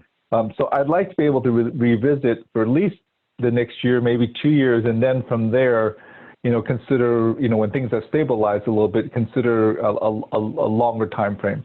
So those are my initial thoughts on what you shared. Thanks, Robin. Faith? I think I largely agree with Robin, so I don't need to take up much space, but I just did want to thank you for bringing this. I think it's a really important, it's really important for us, for this decision to be made before the applications go out, because it's a really important indicator, obviously, to the applicants and to the kinds of projects we're hoping to create. One of the cons that had occurred to me if we went with option 2, especially if we went with option 2 this year, is we may not get the money out the door. Right? Because we may not get any projects that fall within one of those buckets. And I think that would be a real miss for us in this year to not get all the money out the door. I love the idea of maintaining, especially for this, I love, Robin, how you said it, 0 year, that we maintain ultimate flexibility. And I do think that we might want that ultimate flexibility again for another year when we have a larger grant pool and have a better sense of what kind of applications we're going to be getting. And, the state of the world perhaps is less groundless, I don't know, next year. But I do like the idea of revisiting the decision again before we put out another round of applications. So thanks again for raising it. Michael? Can I see the previous slide by any chance? Yeah, of course. So I guess that my thoughts on this is I like the idea of setting the minimum allocations. I think that we could set it as an aspirational thing too, so that there is flexibility built into it. But I'm looking at that and I'm doing quick math. That's $2.5 million, so at least $4 million of flexibility in that in our year 0. And I would like to see that, like, I kind of worry that like regenerative ag might just like not get as much, or the workforce development doesn't get as much, but if there aren't any applications in it, then I think we should be able to move that money, that bucket of money, right? So if we have 812,000 set aside for workforce and we get 100,000 worth of requests, I think we should be able to move that other 700 to something else, right? But I think we should aim to like set aside that 812 and the $500,000 for regen and the $2 million for minimum on clean energy. I think those would be good set asides to have, with that if we don't get those amount of applications, that we can move that money to other places for the first year. Thanks. Megan? Yeah, thanks for bringing this to us. I agree with Faith. It's super important. And I've appreciated Robin, like all the people before me's comments.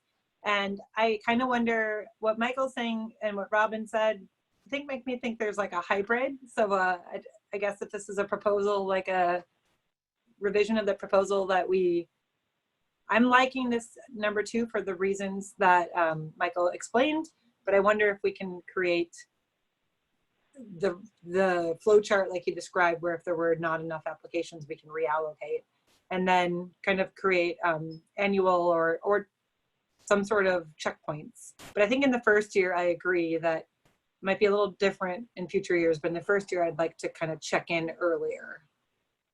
I do want to get the money out the door. So I wonder if that's how we can modify number 2 in the way that in option number 2, to make sure that we still get money out the door, even if it doesn't come in. Although quite honestly, from the amazing success, kudos to James, that I heard that we had in the the application assistance fund, or I think, I'm not that worried about not getting, it sounds like, I don't think we should be that worried about not getting applications, but I guess we don't know. So I guess I'm proposing, not in great language, some sort of modification to number 2. Ramsey? Can I propose another pie chart to explain this? But I'm also leaning on option 2. You know, I think if I were a grant writer applicant, I would probably ask these questions. I would want to know how much dollars are being allocated, how many groups are you planning to fund?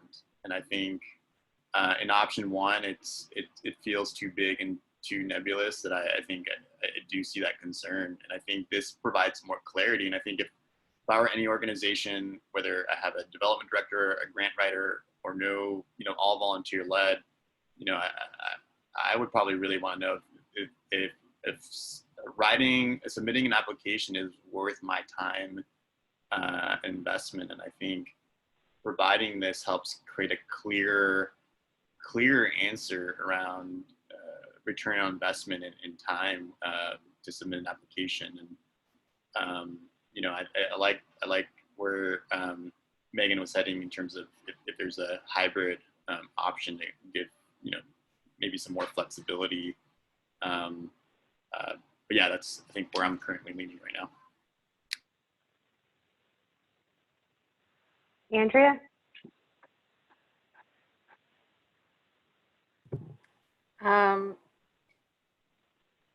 No, I guess I can't be the only person here who's been entirely grant funded. Our criteria were always, did it match a minimum, like did the award amount match a minimum amount of money? And you know, for me right now, it's $75,000. So like there might only be 4 awards, but if they are at least enough money to make it worthwhile, if you get them, then cool, go for it.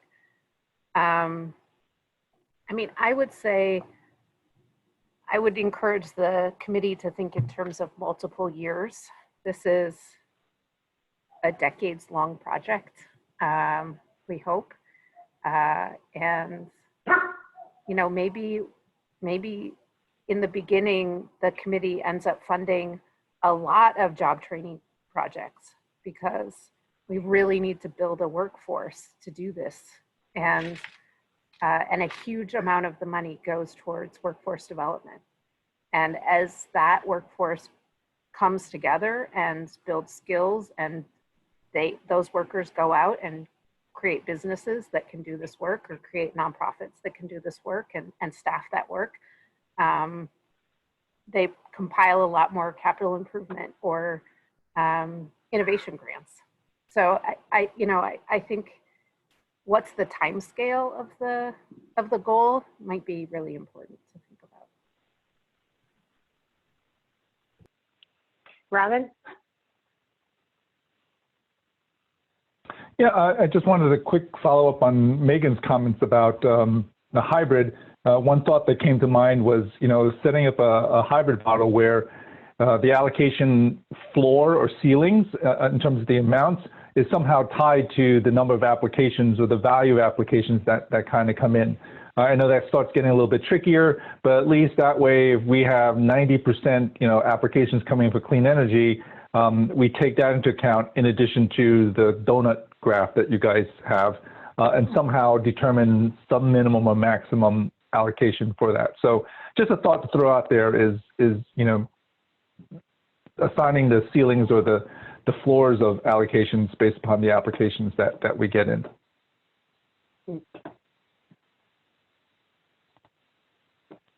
Ramsey? Sorry, I think I left my hand up.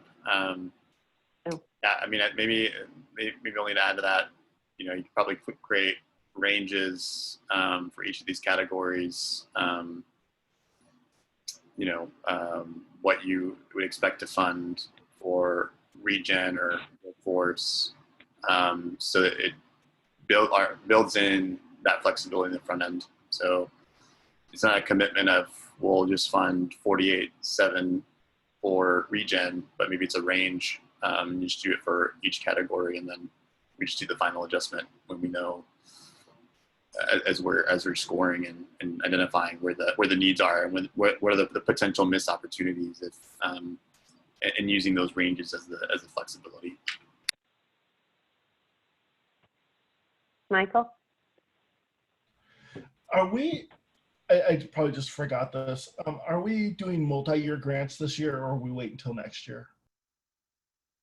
We are doing multi-year grants. Okay, thank you.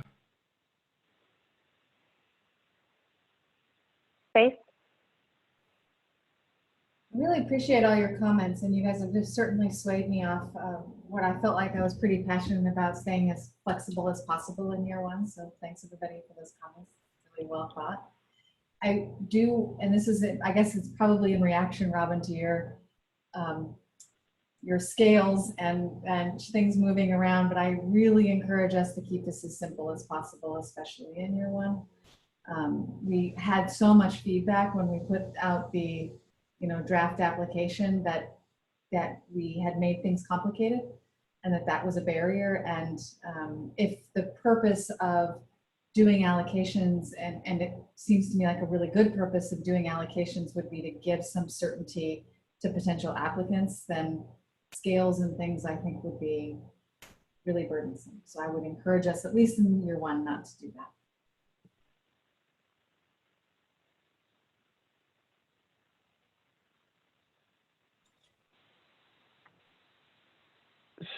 So I think this is a good start to the conversation. We can, what I would, and I really appreciate this feedback in terms of, I think that there's, I think what Katie spoke to here is even with the minimums here, Katie, remind me, there is about another 4 million sort of unspoken for after these minimums or something of that.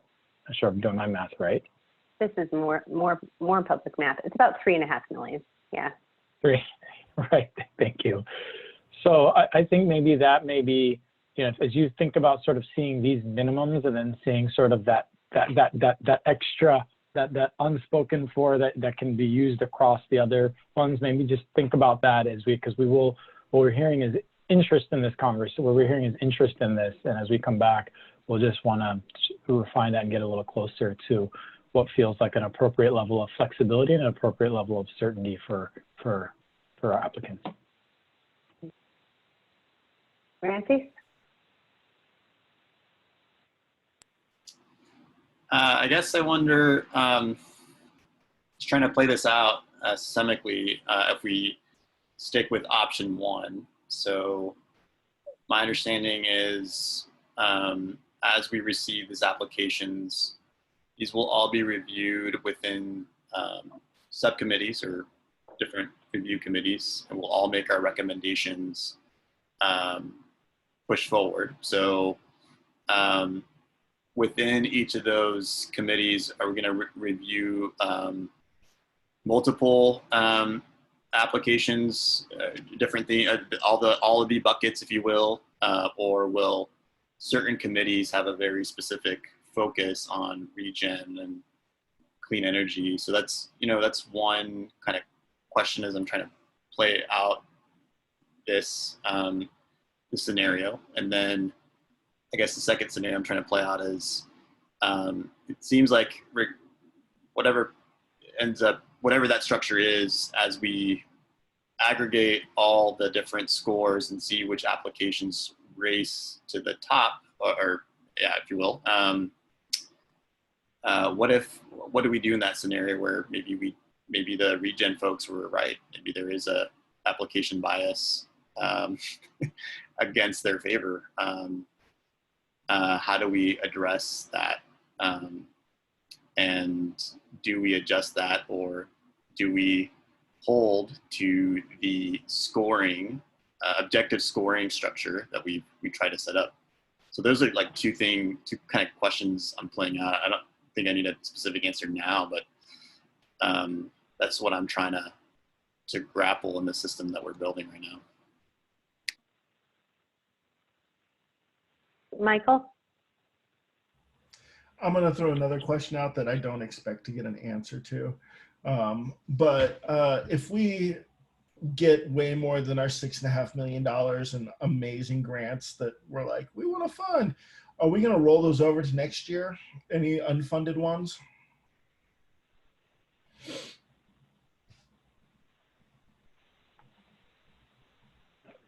Sam, he did say he didn't expect an answer. just out there in the ether. Yeah. Well, maybe what I'll just say is that those design discussions, around next year, there's a good chunk we're expecting to learn out of this year. And obviously we expect next year to take different form, and the questions and the caps and everything will shift and change. So there's an element of it that they may perfectly be able to roll over, but I suspect that you all may have enough learnings that you may want to ask different questions. You may want to ask them. The materials will be there, but you may want to ask them to reapply. So I think there'll be a discussion for you all to come back to. But I think a lot of what we talked about is that we'll come and learn, and I have no doubt that we'll make changes into this that may make their application a little different again.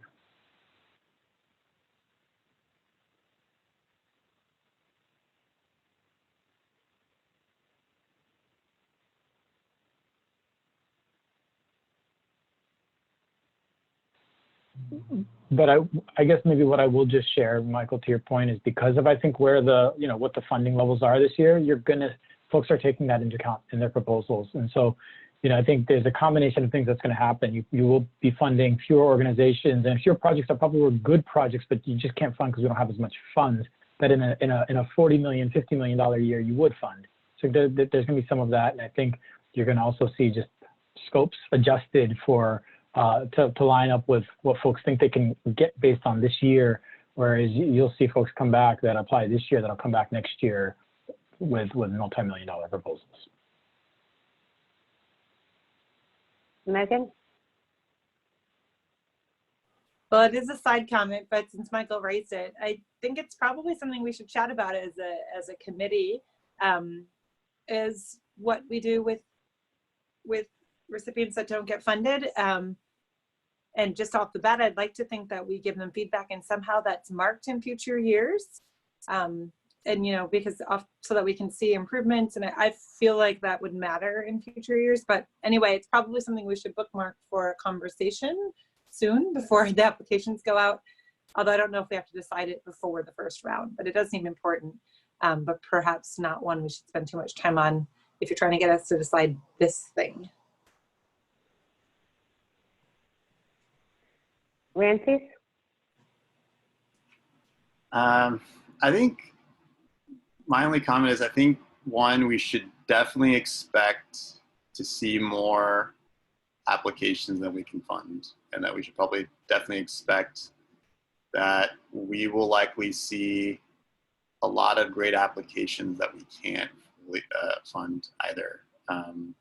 There's just going to be a lot of great projects. I think we should try to set that expectation ahead of time, that in any grant making process, there's always going to be a disappointment that we cannot get X or Y group funded.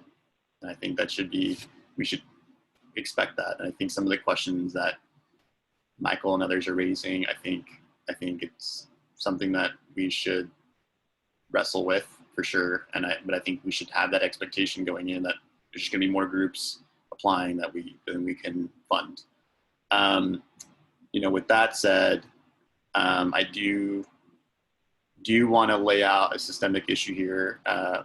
If we are breaking these off into different scoring panels, and depending on how we do break out the applications, there is going to be a challenge around consistency on how we score. Though the scoring and the weights will be the same, each panel,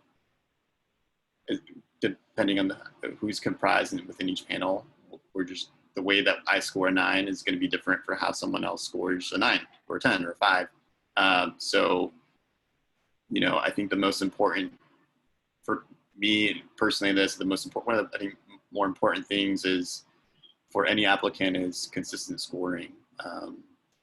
And so I think, as I'm saying that, you know, I don't want to be too overly prescriptive on the solution here as we consider option 1 and 2, but I think it'll be, you know, I think the original idea of the scoring panel is we're going to have a huge load of applications that we can't all score them together, hence bringing it apart. And so I think we should consider making sure as we break applications apart, how we're doing that, and whether they're in themes or not. It does feel distinct to this question, but I do feel like it's still related. And I think it does also could overall impact the volumes of applications we receive in each category or not, if that's something we're already hearing from applicants. Sorry if that's a little rambly, but I think I just want to make sure that we do have those expectations that we're going to be, limited in terms of how many groups we can fund this year, and even the case will be, I think, likely next year.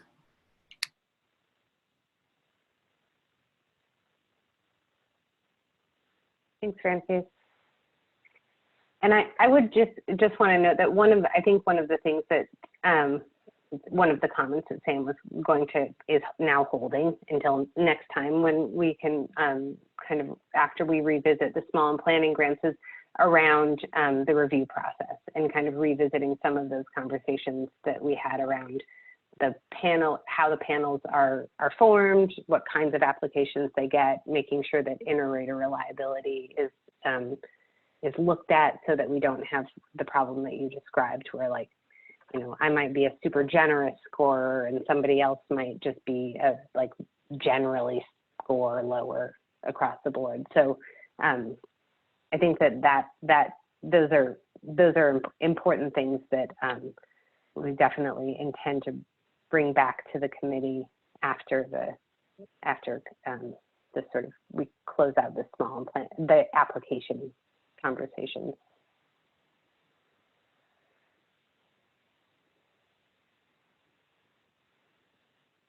So I feel like we got some good feedback on sort of some different pros and cons that we hadn't thought of, and some of your kind of initial reactions to having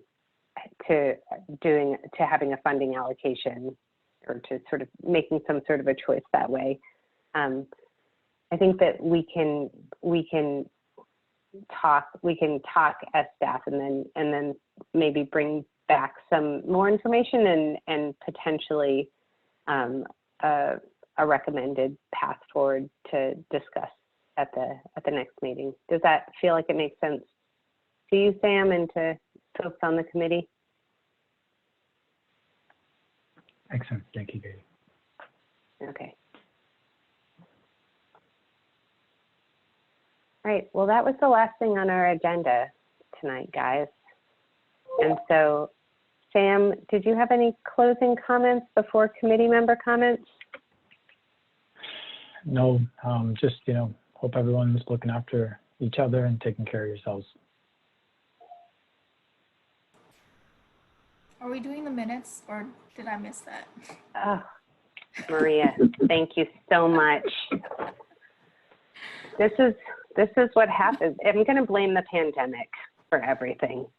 Did you all have a chance to review the minutes that I sent you only earlier today? So I'm seeing some general nods. So if there are any, does anybody have any changes, comments, edits, corrections? All right, we will call those approved. I feel like I should show you the piece of paper where I wrote minutes down and circled it, and then still didn't get to it. So, all right, we got your back. Thank you. For... Thank you, Maria. Yes. So are there any other committee member comments?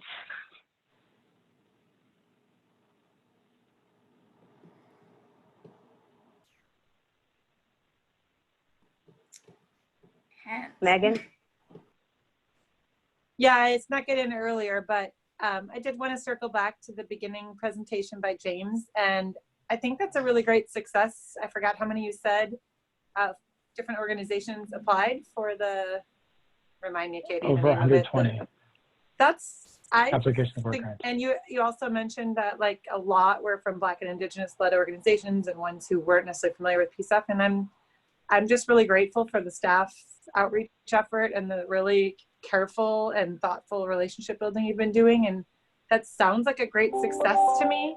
I don't know how other committee members feel, but I guess the moment passed and we didn't have, I think we weren't warmed up yet and didn't acknowledge it. And I just want to say kudos. And I think that's great. And I don't know if other folks have anything to add to that. So thanks for the hard work and to the staff for all their hard work on many fronts. But that's an area where that really shined to me. And I see lots of applauses. It's really sweet. Ramsey? Oh, I think Megan beat me to the punch. I just wanted to extend my appreciation and love to staff for all the tremendous amount of work doing all this. You know, I think during the pandemic, building a grant making program in a small amount of time, wrestling with all the different questions that we as a committee are raising, but even communities raising. I think you generally make us feel like we are being listened to, and I think it's a great culture that you and the team are building, and I appreciate all that. And I think I just continue to wish you all good self-care and all this work that you're doing as life continues here. So just want to thank you all for all this hard work. Thank you, Ramsey. Thank you to the team. Thank you, James. Thank you, Wendy. Thank you, Janet. Thank you all. Thank you, Katie. Thank you, Sam. Thank you, guys.